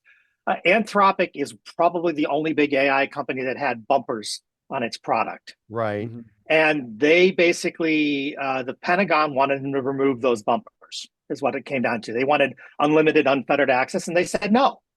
They weren't going to do that. They felt they needed to keep the bumpers in place. So the end result is the Pentagon said, good, you're done. And so what bothers me about that, the follow-up on that was that OpenAI, when Anthropic said their statements, OpenAI said, yeah, you're right. We got to have bumpers. Yeah, I got to have bumpers. The minute the Pentagon threw them out, OpenAI was in there saying, hey, we'll give you what you want. Yeah. That's kind of a crappy business practice. I mean, really two-faced. I agree that it's questionable, right? I agree that it's questionable. They went after the dollar. All right. Right. And I get them going after the dollar, but right after you just agreed with the opposite point of view, come on. That tells me you already had it in the works when you were making that statement. That's where I had a problem with it. Right. So, and it's not that Anthropic has a bad AI. Claude is got a pretty good reputation. But they wanted restrictions on it. They didn't want it to be used for mass surveillance. They didn't want it to be used for I'll call it unmonitored warfare kind of things. Sure. They didn't. There actually Right. already have been mistakes made where people were killed because of mistakes that Sure. AI has made, Sure. and there'll be more. And that's the nature of the thing Mhm. right now. So the short form is they didn't want to do that, and Right. I get that. There Mhm. and I feel bad. I'm kind of glad they didn't back down, but I'm also kind of sad that we've chosen to go with somebody who says I don't have to have bumpers. That worries me. But Well, that's what they've done. sure. They went with the Skynet, Bucks. we don't care if they're Skynet or Well, not. No, go ahead. and that's Right. but that's what we've got now. That theoretically they're gonna be able to get what they want now. And I get it. I get the need why the Pentagon would want that. I get that. Don't get me wrong, but come on, no controls, really? Well, it's interesting enough. The things that so according to Seeking Alpha, which is the source of the article that we're citing Yeah, for this yeah. particular thing here, at the direction of the President of the United States, the U.S. Treasury is terminating all use of Anthropic products, Yep. including the use of Throughout- its Claude platform within our department. The American people deserve confidence that every tool in government serves the public interest, and under President Trump, blah, blah, blah. No private company will ever dictate the terms of our national security. Now, from that perspective, I can agree, or at least I can see the logic there. All right. I see the logic. I don't agree with it, but I see the logic. I see the logic. All right. So for now, State Chat will use ChatGPT 4.1 from OpenAI. All right. Adding that further information should come later. I think the side effect of this that's interesting enough is that it immediately took the Claude client, which is their chat client for Anthropic, Right. and it shot it to the top of the app charts. It did. I People just went nuts installed it. downloading it.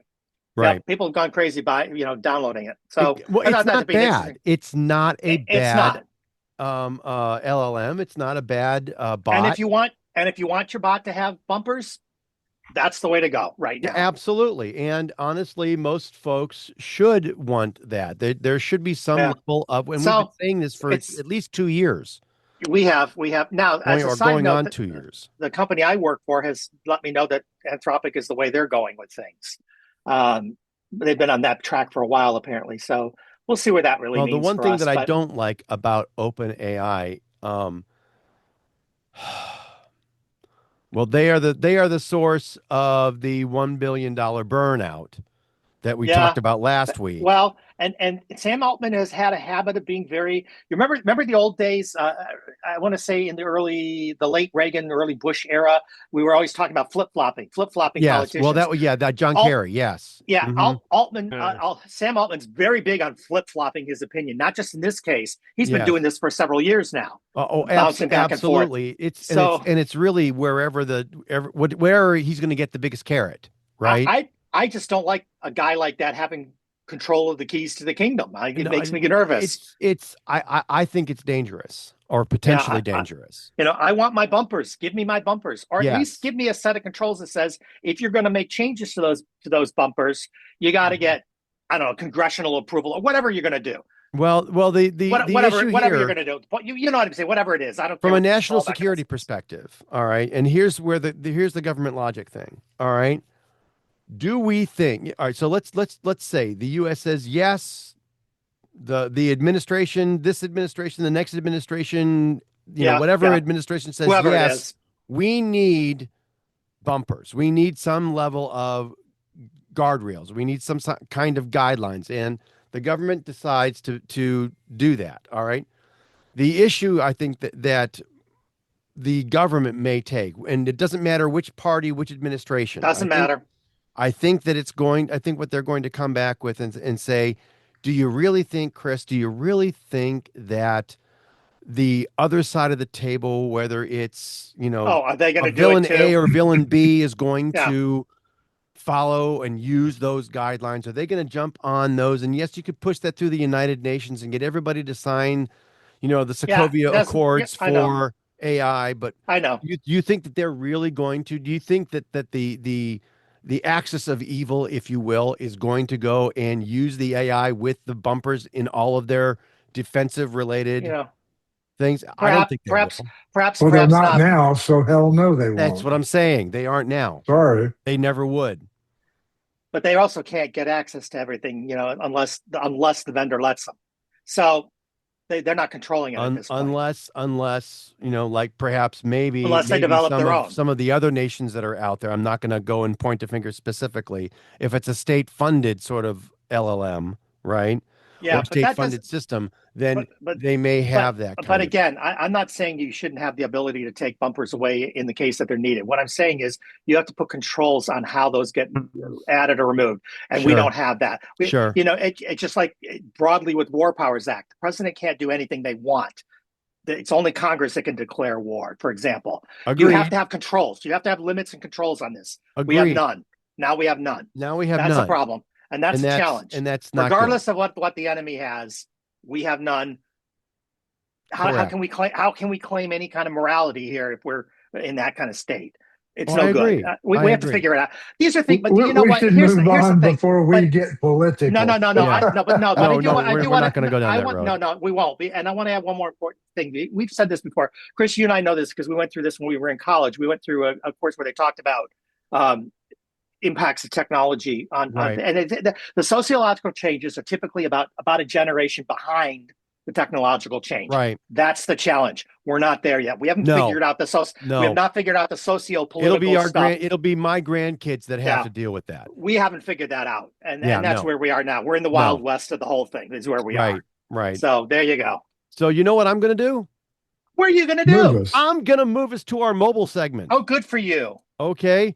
And this is where things start to get fun because, there is a new feature drop that's coming out for Android, isn't there, Joel? And there's 12 new features that are available. 12? I don't have them. Well, yeah, there's a bunch. The first one is kind of a boring one and one I probably won't take advantage of. Custom icons. So Google's bringing some level of custom icons to the Pixel phones, which they say are AI generated. Oh, interesting. Okay. So that's one. The new Now Playing app for Pixels with devices was spotted yesterday is now super official as part of the March feature drop. Standalone app that makes Now Playing so much more ready for the future. Blah, blah, blah. Okay. SpongeBob SquarePants theme packs. We discussed that in the pre-show. We did.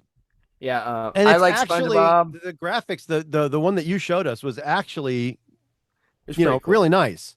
Yeah, you got to like SpongeBob. The only thing I don't like about the very good. Right. The only thing I don't like about the theme packs is they also theme icons, and I hate theming my icons. That's just me. Sure.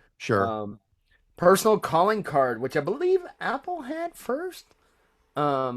Previously rolled out a calling card feature on the phone app on Pixel phones that allowed you to set up calling cards for your favorite contacts. Now Google's letting you create your own personal calling card that others will see when you call them. Blah blah blah. Okay, cool stuff. Right. So now you can go ahead and whatever you decide to stick on your contact in terms of your picture, whatever that is, it now shows up on the person's phone.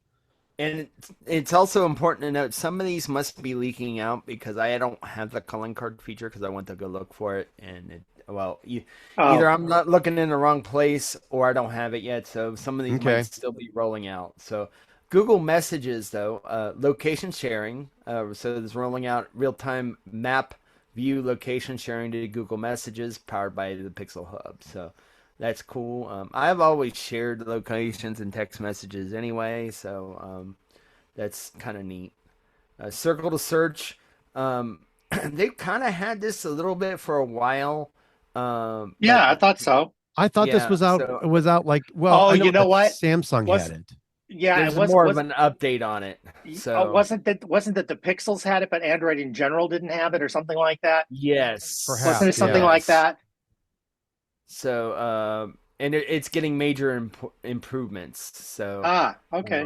So Circle to Search is now available in general for Pixels, and then there's something that they added on to this, didn't they? And they also are. It's also on Galaxy S26 devices. Well, that and the fact that you can go ahead and actually try it on with Circle to Search, right? Mm-hmm. So it'll actually take a picture of you and put you in.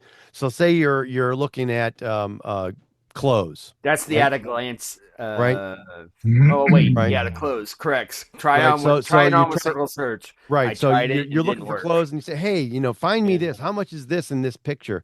What And do I look like you in circle the code or the as they use it as an example, and it'll not only will it go and take you to the shopping page for that particular thing, that garment that Right. you're looking at, but it'll also put you in that garment Yeah. and I give you a tried it. It picture of didn't you work. with it on. Yeah. I It tried didn't work. It didn't work for you. No. No. Yeah. So again, this might be one of those ones that are rolling out slowly. Some of those sound like they're Cupid, so what kind of things at this point Yeah. until it Sure. gets At better. a glance, the at a glance widget on Pixel phones is getting several new pieces of info like your commute, Okay. sports scores, and finance. Interesting. Restaurant recommendations with Magic Q. Magic Q hasn't seen many updates since first launching late last year on Pixel 10, but Google's bringing restaurant recommendations to it.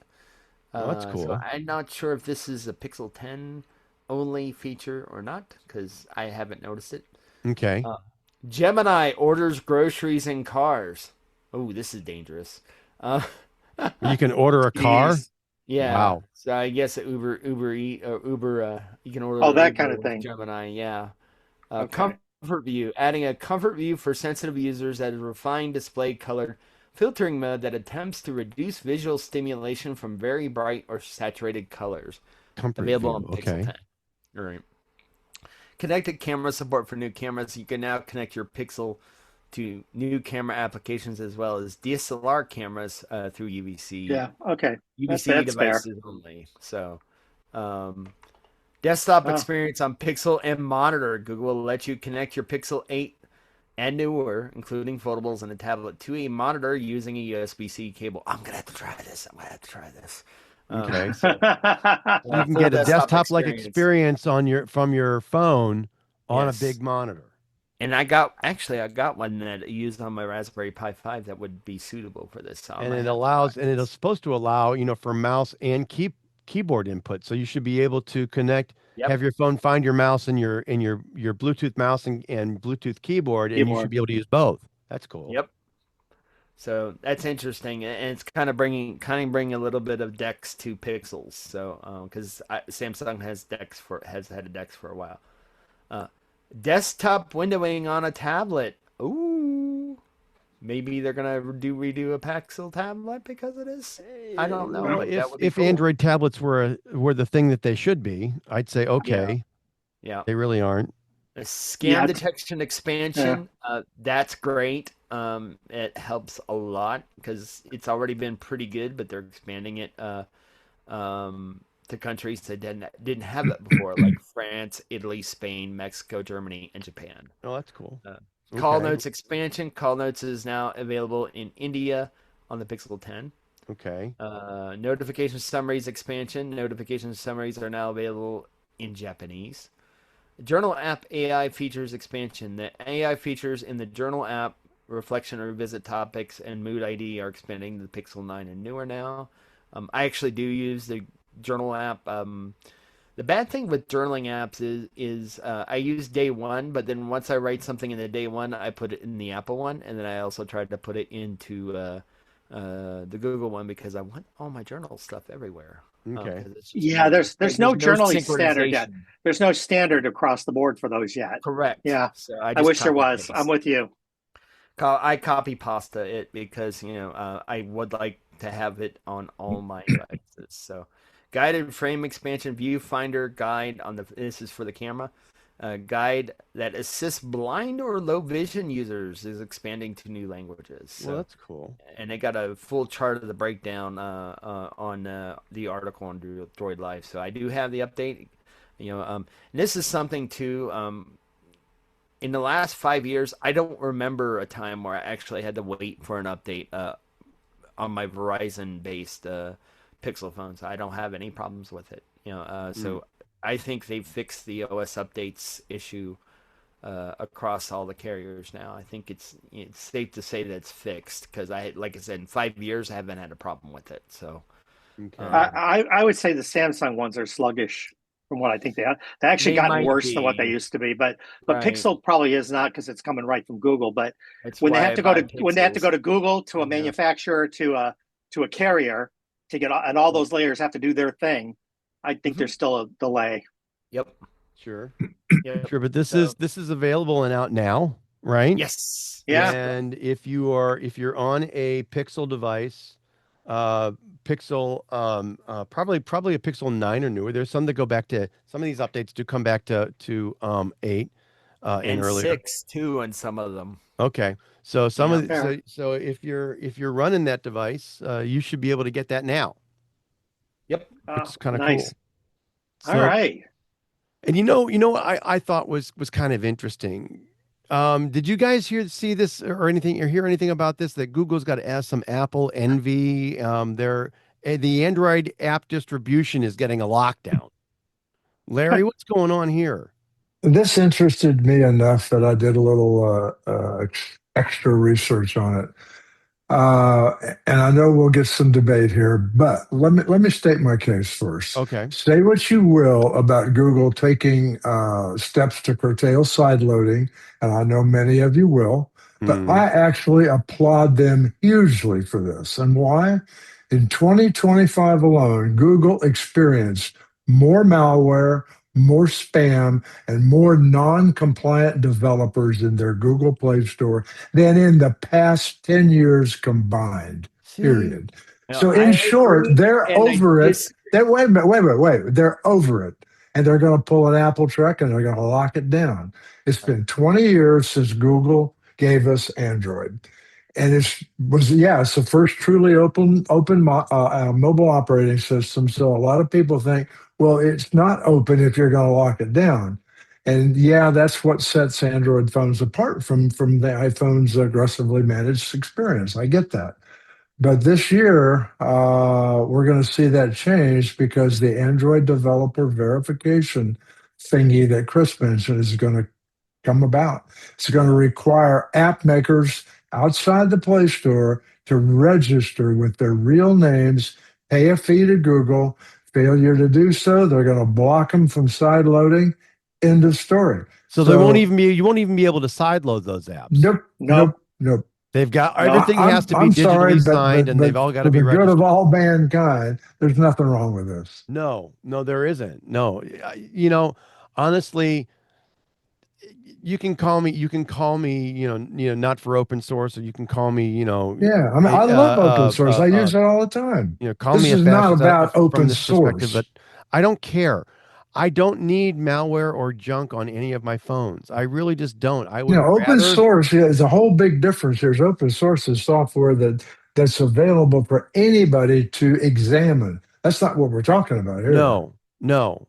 We're talking about the safety of your information on your device. You're talking about distributing applications, and the only problem I might have with this is if it restricts my loading the DJI apps for my drone and my cameras. I'm gonna have a problem with that. Well, those are the kind of people that they're not trying to do something untoward. Yeah. But I'm gonna have a problem with that because they won't allow them back on the App Store. So, that's a problem. Well, that's not good. Yeah. Well, the app has been effectively deprecated from their perspective, right? No. The only way to put DJI apps on your phone for most DJI apps, definitely the drone one, is via a side load. That's it. I mean, that's the only way. So what this is saying is that for DJI for that app to be allowed to be loaded on the phone, they will have to have registered with Google. Yep. Doesn't mean it has to be in the Play Store. True. Does not mean it has to be purchased, but they have to have registered with that. And if they haven't, then it won't be allowed. See, I think if they do what Google says, they'll be able to give you your app and side load it. Joel. I really think they will. Upside is I had to see. Are they going to do it though? That's the question I would have. I don't know, but the other thing that I see here that might be an alternative is there is an app called Litchi for DJI drones. I'm not sure if that lets you control the drone, or at least So you access the think camera. I don't need help controlling it, but I want to be able to still be able to take pictures and video and stuff with it. But DJI is not trying to put spam out or malware or things like that. That's what Google's trying to control. Well, What I'm reading. according to the government, though, yeah, that's you a different can't area. buy That's a DJI drone right that's now. a DJI thing, but he's talking about the Right. broader issue they're trying to Yeah. resolve. I get their problem. Right. I get the concern. I mean, you always having to balance the security of your end users And against sometimes you their have, access, right? in war, you have casualties on the good side sometimes, you know. Sometimes, yeah. You got to pick. Yeah, I mean that's the thing. That's the thing That's a I worry challenge. about the most with this is that as long as I'm not impacted with my drone apps, do it. I don't care. I don't silo much anyway. Well, Except for or that. you may have to hold back on a device. You may not be able to Upgrade or something. upgrade or something and leave that device so that you can run and use that device and only that device to run your drones. Or I buy the DJI RC2 controller, and then I don't have to use my phone at all. Well, there you go. So, Oh, there you go. Okay. I mean that There's has that a screen too. on it. Yeah, that's a possibility too. That's true. Yep. And they're not expensive. They're not. I mean, it's like $250. So I might end up doing that. You got for the workarounds. current one. Yeah, there's a couple things that you can do. So Hey, have you guys?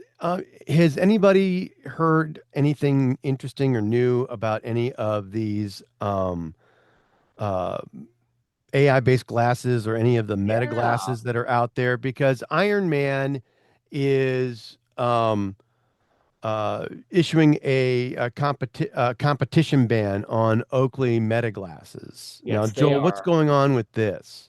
Okay, so basically, I think the biggest thing that Iron Man is concerned with here is they're no longer going to allow Oakley meta glasses to be used during Iron Man events. They're actually probably not the only kind of a race kind of deal that's going to start doing this. There are some marathons that don't allow them anyway, and it's more than just the meta glasses too. It's also just cameras in general. Any of those products, those kind of things. I got you. Because what's going on is, and really, this is actually kind of the same problem I had when I went to the Arnold Expo after the 5K Ruck today. Is there are so many freaking influencers that are jamming that expo that people who are part of the true part of fitness community, who actually give a crap about actual fitness, are being jammed out by these kinds of people. And the same thing's happening on the Ironman courses and on marathon courses. Is you got people recording their video for their blog or their influencer accounts with the meta glasses or GoPros or other things, and they're causing safety issues. I mean, that's the thing. Well, there was an example of a marathon runner in one of the races that not only had a camera on himself, but he had an entourage riding bicycles around him, filming his ass running. And it was interfering with the other runners. Okay. Exactly. And that's kind of, I think, what Iron Man is shooting with this kind of a ban. Although I will say this, what I would like in a meta glasses or an AR kind of glasses is I don't need the camera on it. Give me a heads-up display so I can see my Garmin information in my eyeballs. That's what I want. I don't need the camera. But that's essentially what this is surrounding is the fact that meta glasses have cameras, and they don't want that. Plus, I believe too they probably also want to stop filming inside them because I don't know how many of these are actually televised. Some of them might be. So, but that's the other thing. The articles from Canadian Running magazine. So, and as a runner / fitness person, I guess you can call me an influencer too, but I at least, I'm not artificial when I post fitness stuff. And if you see me posting pictures on Facebook or Instagram, I'm actually doing this shit. So I mean, sorry for the S-bomb, but still, I mean, it's it's not. I don't want to be artificial. I want to be real when I post those things. And a lot of these folks that are running with these glasses and stuff are not real. Not Like Well, great example of this is I was at the gym the other day. Some idiot had a pair of Meta glasses on. I could tell because he's fiddling with the freaking temple constantly. sure.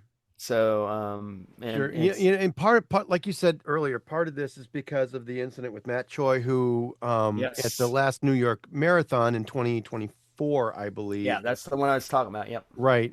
His entourage had electric bicycles that were, traveling alongside him, and they blocked or impeded the progress of other runners, right, Hmm. and other participants. And so this guy's been, got a lifetime ban. From NYRR, which is that's the organization that runs the Yeah. New York Marathon. So Right. So he's um, out of any and all races run by the NYR. and So and we haven't, yeah, you haven't even touched on the whole, being in public space versus right to privacy kinds of issues that come up with right, all of this stuff as well. So even right. But forgetting all this is that, there's these actually, other challenges. not being allowed to do this is Well, actually a pretty good idea because you don't want to yeah. have all those other folks. There's Well, thousands of runners, involved in these events, well, but right? but I think Joel, I think you hit on it for a minute there. Or one of you hit on it. It was that the idea is that you're in the middle of the race. If the race, for example, is being televised, right, there Right. are there are legal issues about you Sure. broadcasting that if you're streaming it, as Right. opposed exactly. because somebody paid for the rights to broadcast it That's already. right. Right. You're impeding on their rights to broadcast. So there's other challenges, Exactly. and this is going to extend to other sports as well, like Joel kind of said earlier on. I think Yeah. it's going to Yeah. be a I'll thing. say this though, most of them, like I know the Mammoth March doesn't care, and I've had Yeah, cameras on there. In fact, they actually kind of encourage it, a little bit, Well, just I can because. understand why, they might encourage some of it. I mean, they don't want you to go ahead and um, get injured or something and people not know exactly where you are or Yeah, who's around you or what. So I totally get that, but I also totally understand how, in a big race like the New York Marathon, where they would not where's necessarily cash money want. is on, and there's cash money on the line too. Like there was, Yeah, it wasn't a camera thing, but here's the thing that happened the Atlanta Marathon is the lead runner was following like the cyclists and the lead chase car, yeah. and the chase car took a wrong turn. oh, She lost the race. Oh She God. was she was 90 seconds ahead of the pack. Oh, and she She had to was double she was back, and this was in the last mile. So and she had to double back. yeah. So I mean, so she lost and there's a big controversy on that. Do they give two awards? Do Yeah. they not invite her to the World Marathon champ competition? yeah. Oh And wow. because these races, especially marathons, there's real money in these. Sure. Not that Joel's ever going to win it, but No, but but its thing is, and that's kind of also where these things are going too. It's like if you cost somebody thousands of dollars because your yeah, entourage is following you, yeah, that's not good. I mean, it's yeah. about Yeah. competition. It's not about you filming your thing. Right. But I would agree. But it's not like you kind of implied already. It's not just about the tech. I mean, it's not just Right. about the cameras. It's about like any tech getting in the way of, anything that we're doing like this that could get in the way of the actual event. It's a Unlike problem. BGR, who thinks the USB flash drives are not relevant anymore. Well, you see, this is kind of sort of what gets me, right? Yeah. Right. How are flash drive? What are the well? All right. So What are they? let's back up. Let's go about this because this one Yes. is near and dear to me at least a little bit. Hmm. What is what is the Boy Genius report BGR What claiming are they as far saying? as they Yeah. are not relevant? What are they saying? So they're saying the biggest reason USB flash drives aren't as popular today is that they don't naturally fit into modern workflows, as phones and because of smartphones and all that stuff. But so they're saying that, and I'm like, well, I don't. Are they saying that Not the everyone wants to sneakernet sync has gone stuff the to the way of cloud. are they saying the sneakernet has gone the way of the dodo and that the cloud is taking the place of That's what they're saying. Yeah. okay. I So think they're wrong. I think that there are yeah. still very, very valid and active use cases out there that would make flash drives still, and memory cards But still a viable well, alternative to be the be cloud. careful. Be careful how you define that. Because, and the reason I Right. say that is because this article goes on to say they would recommend SSDs, which can also be the size of flash cards, by the Sure, way. So sure. they're basically saying that's the case, but the technology behind just the basic USB flash isn't very fast. It isn't very efficient. It doesn't hold very much. All that kind of those. Are No, the, I no. I think mean, that's part of the you're really conversation. talking somewhere in the neighborhood of anywhere from 8 GB to Maybe two fifty probably six, maybe the most. to I mean, 64 to 128 Yeah, no, they max. make they make them 512 gig bigger. flash drives. Yeah, They do make terabyte flash drives now yeah, too. Technically, I'm using one with the SanDisk one, but it's not the size of your traditional USB drive. yeah. And that's the thing too here is if you're talking about the USB-A based ones, well then you got a point. But there are USB-C based flash drives That are now. going to be a little bit faster. All Well, right. So those are and going I to be would say, faster. and I've got a number of SSDs that are just they're about the size of a couple of credit cards sitting Sure, together, sure, and those are 2 TB, 4 TB, sure. and Yeah. up some cases. So I think the technology is, I think the concept of a flash drive, a removable portable quickie Drive, drive, right? is not dead. I agree. But I do No. think that maybe some of the specifics of what we used to call a USB drive Yeah, no, the may have been USB-A maybe drive, outdated. the USB-A Maybe drive, I think outdated. is heading the way I think the the transfer sun is speeds setting. aren't there, and yada yada, and the Yeah. size of what we're needing to back up is bigger than it used to be, and all this Sure. other stuff. I get all that. I get that. And if that's if that was but I think what was happening, and when I read this article, Joel, correct me if you think I'm wrong here, but I thought they were kind of conflating two different things here. It wasn't just one was about the technology, but they were making arguments that weren't just about the technology. It seemed to me a bit a little muddy what he was trying to Yeah. say. Yeah, and that's the thing too here, because if you look, and the other thing about this article too is he's only showing USB-A ones. I'm like, hello, there are Yep, USB-C ones out here. there Yes, are. I and they're have And there's stuff. actually ones that very are good. And there's Yeah. ones that have the flippable where you can flip the endpoint depending Mm-hmm. which way you want to plug Yeah, in. either USB-A or USB-C. I've Now, got a lot of I, those. Yes. I do understand. I do understand the concern. Oh well, we got cloud space, and I've argued over and over. Cloud Right. space is not ubiquitous. You It's can't not. rely on it all the time. But No. there are companies like the one that I work for that now say you can't plug any portable drive in whatsoever because we consider it a security violation. So Yep. maybe in that perspective, they're becoming a little less Yeah. relevant in that sense. It I is a guess. vector point for malware. Correct. Yes. And that's Can the be. argument Right. they're making. So maybe that's an issue. Okay, but Just like that's not the floppies same as saying were. You know. right. But it's not saying that the technology is bad. It's saying there are use cases. You've got to be careful, how you're doing this and what you're Right. doing. I'm like, what happened to just scanning it when you plug it in? Remember the old days where we just scanned a drive when we put it in, when we plugged Sure. it in? Why Sure. can't we just Yep. keep doing And you that? still got in trouble if there was a bug on the damn drive. Yeah, so why Right. can't we just do that like we did before? Check it for malware, check it for viruses, Yep. whatever. Well, Yep. there is But that, but then there's also the confidentiality. They don't necessarily know what you're copying. Well, If there's but and there's But also that could be- the PHI thing or PPI too. on it, they're that could going be to true, tell you. but that could be true of cloud storage. What if I'm using my Exactly. cloud storage That's as kind of opposed where to I'm their going cloud here. storage, right? Yeah, it's kind of where I'm So- going here. Chris Gavula is not a fan of cloud storage. He doesn't want to No. use cloud storage. So then, how I don't does have he faith give? in it.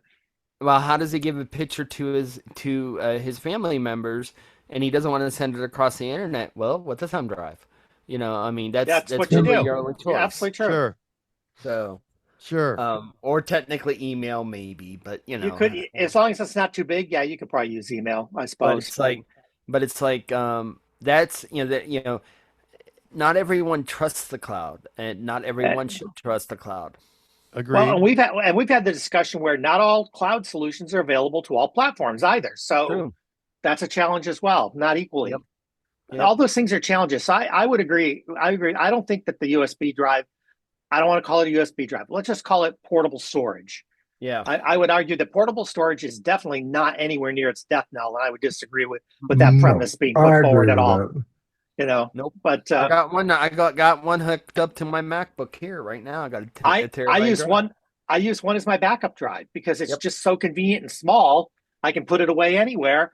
I can put it into a safe. I can put it wherever I need to put it and protect it, as opposed to the older, bigger, mechanical disk-based drives, which, by the way, are having a resurgence of sorts because they just Sure. come up with double the speed now or something like that. Anyway, Interesting.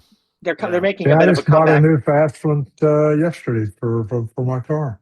So they're all a flash thing. drive, A flash drive, yeah, storage drive. And let's face it, the lines between SSD, what we used to call flash storage, micro SD, SD, all those things are blurring. Those technologies are all kind of blurring. So Sure. here we are. So, well, and there you go, kids. It's not all doom and gloom for your flash drive. There's still a possible use case for them. So if you've got one, then go for it. And we'll give you a big thumbs up for it. Absolutely, absolutely. SneakerNet is not dead and gone. So ta-da. Okay, and there you go. But you know what I'm going to do now?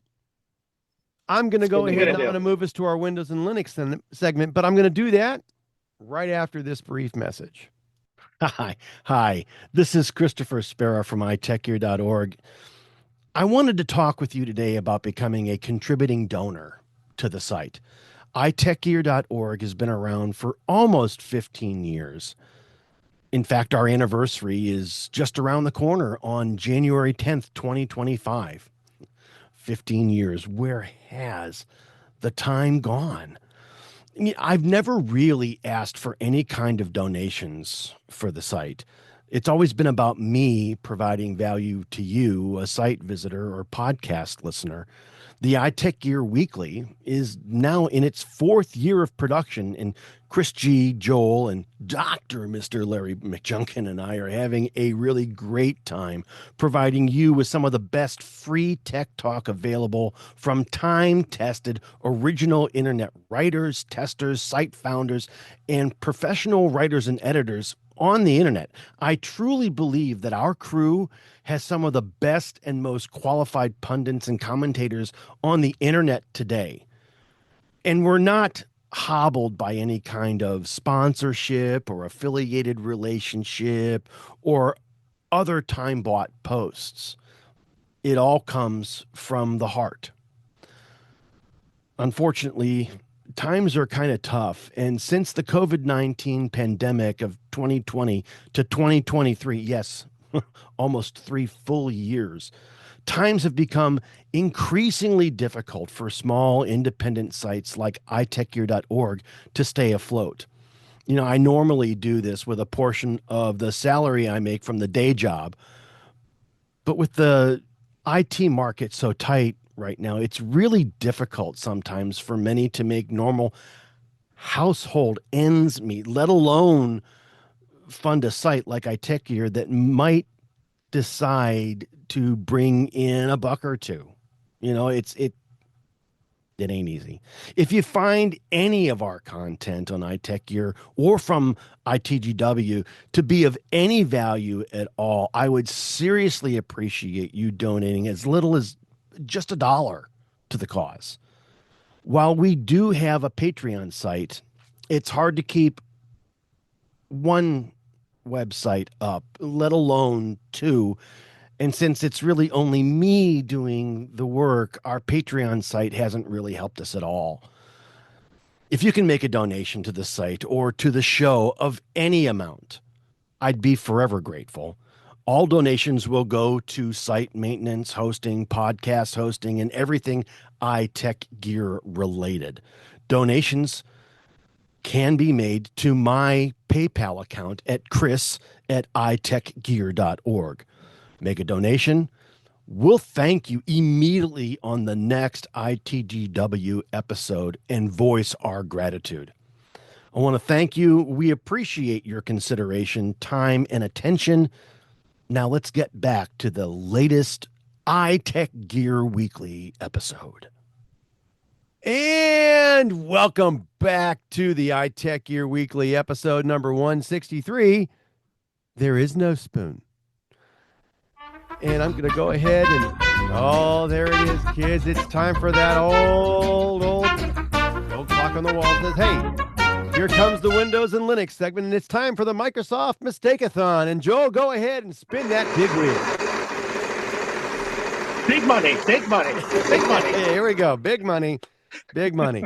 All right. Unfortunately, no. Just don't land on bankrupt. Yeah. Yeah. We've got a couple three stories here in the old Mistake-a-thon for this week. The first one, I thought this is classic Microsoft, and it's like, honest to Ugh. God, what is going on with them? There's more reports of forced Windows 11 updates, and more users are reporting unwanted installations.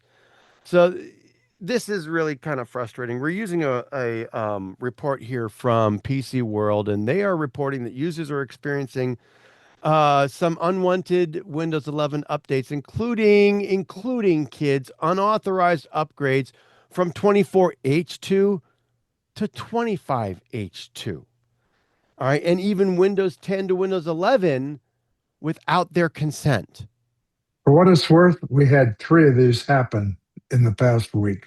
See, I and there's a I huge actually had some people in the business tell me, well, that's just because they waited too long. They got forced to upgrade. And I'm like, no, excuse me? I said, it doesn't matter how long they wait. If they have not approved an update, that update shouldn't, and they haven't approved automatic updates, If Right. they this have shouldn't be paused happening. updates, they should be paused. Pause, This should period. not be happening. Exactly. Right. And if you don't have that switch that says automatically update me to the latest That's version, what I'm saying. If they haven't authorized it selected. somewhere or the other, this shouldn't be happening. Exactly. End of story. End of Right. story. These unexpected installations occur despite disabling, those automatic updates, and with ITS suggesting either forced updates or significant bugs rather than coincidental errors. All right. So And here we go. unfortunately, in most cases, in a major version update like that from Windows 10 to Windows 11, or from 24H2 to 25H2, you can't downgrade. You can't go backwards. No, that's a You've major got to blow the bump. whole machine and You're stuck, reformat and right. start over again. And that's wrong. Ugh. That is And wrong. It's wrong. But sadly, it's not the only thing that they've done, is it? No, No. of course it's not. All right. I mean, there are Windows 11 updates out there right now that are actually breaking internet connectivity for some users. And I mean, what the heck? I mean, honest to How are God. they doing that? Ugh. Not testing. I can understand. I can understand if you're on like an insider channel. Or a beta of some kind. Right. All I'm with you. All right.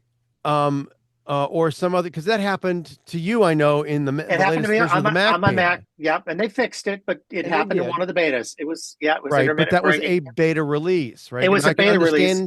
I can understand Yep. this being a problem if you're on a insider channel, right? Because you've agreed to basically beta software. When you do Right. that, I get it. It's going to be a little bit hairy in some areas. It's not going to be Sometimes, yep. clean like it should be out in, Right. in Absolutely big true. box world, right? But unfortunately, your PC shows a connection to Wi-Fi or any Ethernet icons, and when you go ahead and open up your browser, they aren't loading any content, right?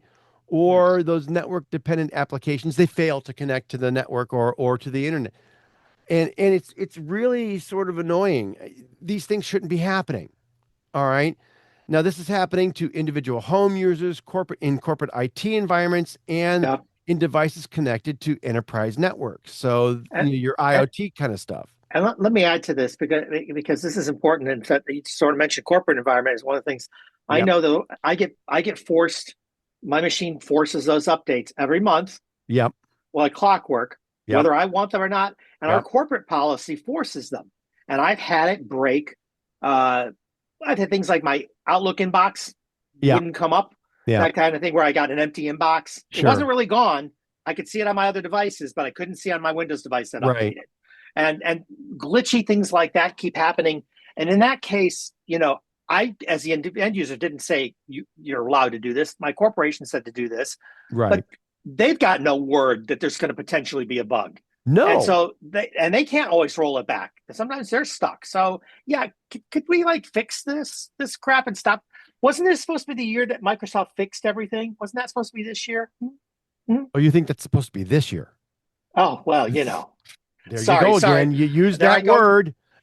Oh, right? Yeah, that's right. May, right? We makes an A out of you and me. I know. That's it. You know, I got it. I got it. so But wait a so minute. But wait a minute. We're not done though, are we? no, we're not. No, we're not. There's one more that's out there, and this is even worse for those folks that are on the ESU or the enterprise security updates, right? God love you. Or God love extended you. security updates. Windows 10. There was at least one Windows 10 update that was out there that is currently breaking recovery tools. So when you have some problem that you need to get into your BIOS or your UEFI partition, You can't. you can't. So Yeah. if you have to repair startup issues or restore Windows to a previous point or reset the PC or like I said, access any sort of troubleshooting tools, you can't. All right. There's boot failures and recovery tools not launching. And you're there, apparently with, you're screwed effectively. You're standing there, wondering what the heck you're going to do. You can't get your work done. You're a remote user. You can't get your work done. You're in a certain office, but you've got a presentation or you've got a deadline that you're on, and you can't do anything because the PC that you're using where your file happens to be is now, Needs some repair and you can't get any recovery you tools. can't, You're done. you can't do anything to it. And But your IT department can't do anything with it, but it's not all bleak, is it? Isn't there some good news out there? Give me some good news. I don't know. Well, there's some good news that's out. I think it's bad news, really. Well, More. I don't know because there's a lot of folks out there right now that are saying that the new Outlook isn't what it's all cracked up to be, but Microsoft is in fact delaying the mandatory switch from your standard corporate Outlook Classic to the quote unquote new Outlook until 2027. Sure. So what's So, happening? folks, we bring you this story straight from the depths of the give a crap bucket. Because Microsoft, We've scraped Nice. the bottom of that Microsoft- barrel and came up with this. Okay. Microsoft has officially confirmed that now businesses will not be forced to move to the new version of Outlook until 2027. So let's first synopsize what is the new Microsoft Outlook. A, it's simple, cleaner interface. Parent, read obviously only in Microsoft's eyes. B, Yeah. better integration with Microsoft services. Says Read, Microsoft. give us your money. Yes. C, a more consistent experience across Windows, the web, mobile OSs. Read, bullcrap. Yeah. Fourth and last, improved performance and reliability. Read, no, it doesn't perform any better and it's not any more reliable. No. So all this is a new wrap on Outlook that Microsoft wants to force on everybody in the enterprise. In this case, they've already forced it on the users. Well, to be honest, all right, the UI for Outlook really hasn't changed much in the last 20 years. I get that. All right. And people are having a problem with this. In fact, some folks are saying that A, that's a problem, and B, that the application has gotten so bloated with, them layering features upon feature upon feature on top of this over the years that it's become unwieldy and difficult to use. I get where they said that, Chris. So, but Sure. wait a minute. To me, what I'm reading is Microsoft said you got to do this, and the users, the enterprise users said, "No, we don't. We're not going to do it. You need to go back and retool this thing and fix some of our problems as well as what you think are problems." So what they said is, "No, we're not going to move to it." And because they said that, and a lot of heavyweight companies, some of the people at Microsoft said, "Well, we'll give you one more year while we think about maybe adding some of these things in the manner that you want."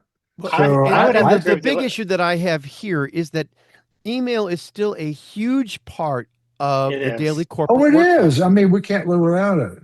But and yes, you're right. You guys are right. The old version is pretty bloated over because they kept adding things. There's no question of that. And the new version definitely looks cleaner. But I got to tell you, I tried it. When it became available, And yeah, it's cleaner, but it made changes that I was very unhappy with as well. Yeah. And That's exactly what Enterprise and I is switched saying. back, and I switched back because Yeah. it was doing things I didn't. It wasn't that they moved things around and I couldn't find it. It wasn't that kind of stuff. It was more like Right. you changed how my inbox worked, for example. Yeah. I don't like the way the new inbox works. I don't want that. And those kinds of things pissed me off. And it's like, and they broke some things that worked were no longer working anymore. So to me, I wanted to go back.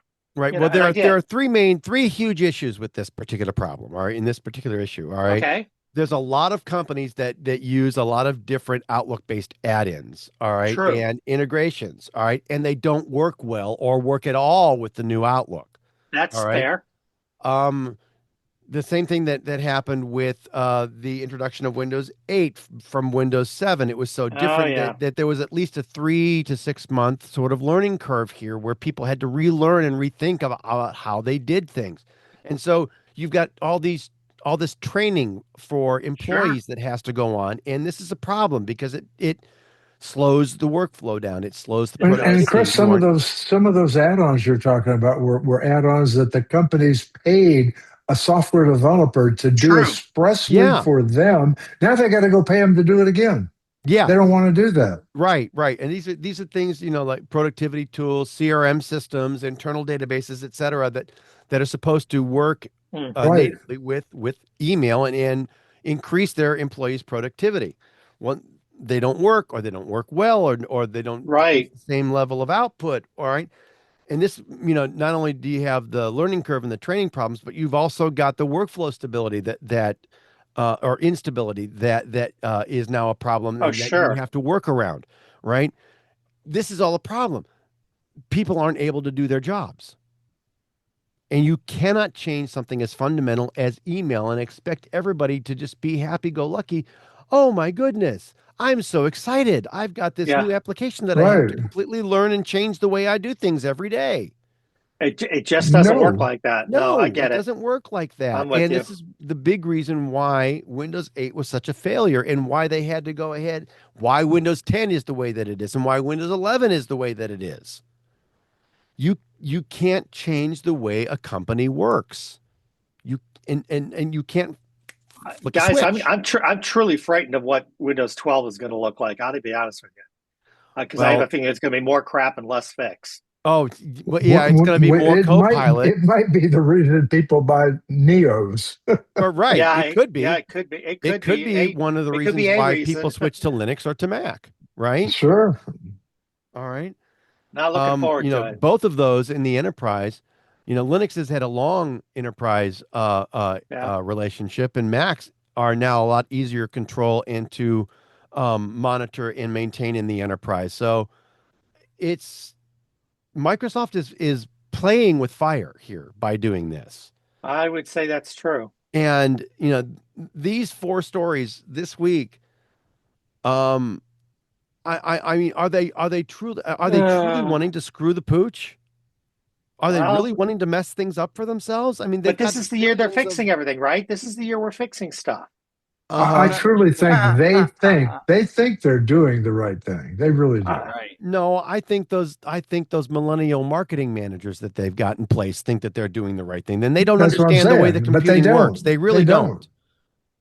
They don't understand how it all works. All right, they think they do. They need to go and find the nearest 50-plus-year-old office worker and ask them some questions. You didn't hear did the bitterness come through on maybe too much on that? I don't know. That would be me. I'm that 50-year-old. You're that. Well, plus. I'm plus. Yeah. Yeah. Same here. Anyway, so the office worker, right? Yeah. Honest to God, Microsoft, you're playing with fire here. You're killing me. You're killing me, Smalls. You're killing me. Isn't that what you said? Yes. Basically. Honest to God. So that's our Windows and Linux segment for the week, kids. We're going to go ahead and leave it there. I'm just going to leave that big flaming paper bag of stuff on your front porch. Otherwise. Smell it? I can smell it. Oh, yes. All right. And you know what I'm going to do? What are you going to do? I'm going to move us to our tip of the week segment now. Oh, well, good for you. But before we get to the actual tip this week, I want to remind everybody that iTechGear was founded with the intent of making technology easier for everyone to use and understand. And this team specifically has dedicated their entire writing careers to that specific purpose. So every week, the iTechGear Weekly was going to feature a new computing tip authored by one of our experienced editors. And if you've got questions, concerns, comments, or yay, dare I say, ideas, you can go ahead and send those over to tips@itechgear.org. And if and when you do, and we use your bit on the air, we're going to go ahead and give you our 15 seconds worth of fame, or your 15 seconds worth of fame, so that you can go ahead and bask in the glow of all that is IT knowledge. And this week, not only did I not have to write this week's tip, it's not even written by that McJunkin guy. It's not written even by him. It's written by the wonderful Mr. Chris Gavula. And what is this wonderful bit of wisdom that you have for us? Well, and this is something I came into because I had this problem. So I had to do a little research and came up with some ideas, and these ideas work. So I'm going to share it as a tip. Why not? Awesome. Right? So the idea is, if you have a Macintosh, you likely have a lock screen or lock screen saver kind of thing going on. Mm-hmm. And one of the things that's very popular with current Macintoshes is to use these. They're sort of animated online kind of. They're not online, but they're animated screensavers. Mm-hmm. And they've got one of flying over Los Angeles, one of flying over New York, one of flying over Dubai, they've got a bunch of these things. Sure. Where you're kind of doing. And one of the things I ran into with more recent updates is that it would occasionally stutter as it was it wasn't smooth. Well, that's not very nice. No, I thought it was very not nice either. So I did a little research. So why is it stuttering? What's going on here? And what I came across is there's a couple of possible causes, and you can do things that will make this run better if this is a big deal to you. The stutter may not be a big deal to you. Just let it go. It's just a screensaver. Leave it alone. But if it is important to you, the first thing you want to do is take a look at the screensavers where you go to choose the screensaver. You're going to go into System Settings. You're going to go to Wallpaper, and there's a button on there that says Screensaver, and that'll show you the screensavers you have. And when you look at the different screensavers, especially these longer ones, these animated ones, Mm-hmm. there's little bitty icons in the corner of the screensaver icon kind of picture itself. Okay. The one on the lower right is actually a download one. Ooh. If you download it, it's not trying to stream it from the internet. Okay. So that's you're not... saver number one. Okay.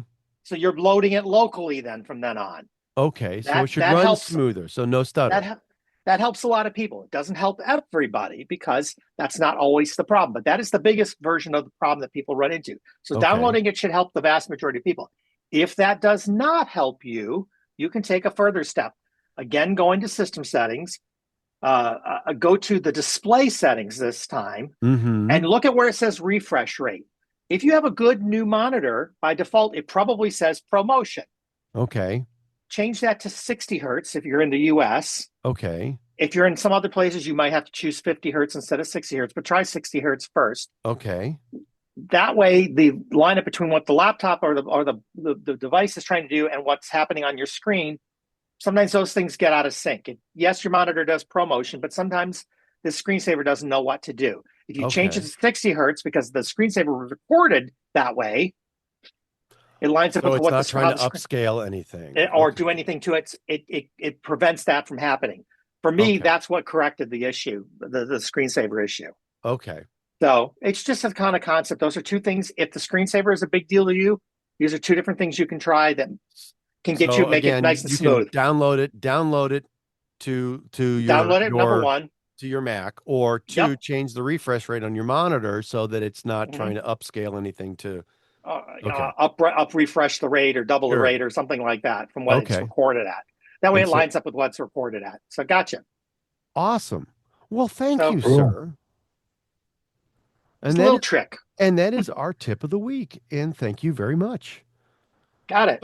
I'm going to go ahead and I'm going to move us to our pick of the week segment. But before we get to the actual pick this week, again, I want to remind everybody. You make me wait. You always make me wait. I know. Sing the ketchup song. Go ahead. I'm going to say, really? Carly Simon. Sing Come the on, ketchup kids. song. And for those millennials out there that don't know what the ketchup song is, it's Carly Simon singing Anticipation. All right. Again, I want to go ahead and remind everybody that our weekly picks are typically hardware, software, and other items of interest that we have individually purchased and that we actively use, and that we want to go ahead and recommend them to you, our growing listener base, because we like them enough, right? These aren't anything that we have any sort of a paid. They're not paid advertisements. There's nothing that we have any kind of an affiliated marketing relationship with. If they were, the They editorial were? policy over at iTechGear.org indicates that we would have to let you guys know that up front. These are sincerely things that we believe in and that we bring to you each week. Why, Joel? Because we like you. Awesome. And what do you got this week, Brother Joel? So, every once in a while when I'm at Sam's Club, I go every week. I run across something on clearance that is a really good deal, and that was no exception with this. Although, for some reason, there's a different one that I have linked to on the Sam's Club link, but it's the same. It's the same battery bank. But what I picked up was the Wasbrick H100, or it's also the HB100. This is what it looks like. It is a I know y'all can't see this, but it is a big battery bank. It's 92. Wait a minute. That's a good size unit. That's decent. It's 99.2 watt hours. It has two USB-C ports on it. One that does in and out at 100 watts. One that does out at 60 watts. It has a USB-A port. But hey, even they're smart enough in realizing that USB-A is on the way out, and they gave you this little dealing. They give you a dongle into it. So now you got 3 USB-Cs. Now that one's only 18 watts, but even better, yeah, just like that. Just like those. Yep. And even better though, is it also came with a 30-watt solar panel. So I can charge this off of the solar panel. Like I've got a camping trip in June with the family, so I'm gonna test that when I go camping in June. So I should be able to charge this off of that solar panel. Now, what the kind of cool thing too, though, is the solar panel output. It's got a barrel connector on it, but they have an adapter that converts it to USB-C, which that's what's plugs in here. So that solar panel might be able to charge your phone by itself, right off the solar. So I ended up picking this up. Now, your mileage may vary at your Sam's Club. I picked this up at my local club in Hilliard, Ohio, for about $39 on clearance. It was originally $80 with the panel. Now, if you look at the link in our show notes, that it says it's $50, but the one that's $50 does not seem to come with the panel. But you can buy the panel separate, direct from Wattbricks, which is who makes this device. It really almost looks like a Jackery, but it's a small. It's not that big. It's definitely a beefy boy when it comes to battery banks. It's bigger than my previous other bigger one, which is a 73 Anchor 737. Anchor 737. Easy for me to say. But for 39 or even $50, this is not a bad deal, and it is TSA approved because it's under 100 nowadays, which is huge. And the airline approved, because you can have it be TSA approved and the airline still won't allow it sometimes. So the limit is 99 watt hours, or 100 watt hours actually, and it's just below that. So it's at 99 or lower. Right. Well, awesome. That's so awesome. There you go. And that's pretty cool. So we will include the links that you've given us here, Joel, to that particular page, and we will pass that on to everybody. And it's like you said, $40 or $50. Not too bad, not too shabby. Nope. And that, kids, not only is the pick of the week, but that is the show for this week. This has been the iTechGear Weekly, episode number 163. There is no spoon. Recorded live Sunday, March 9th, 2026, live from iTechGear Central for Mr. Chris Gavula, Brother Joe McLaughlin, and Dr. Mr. Larry McJunkin. This is Christopher Spera saying, hey, we will see you next time.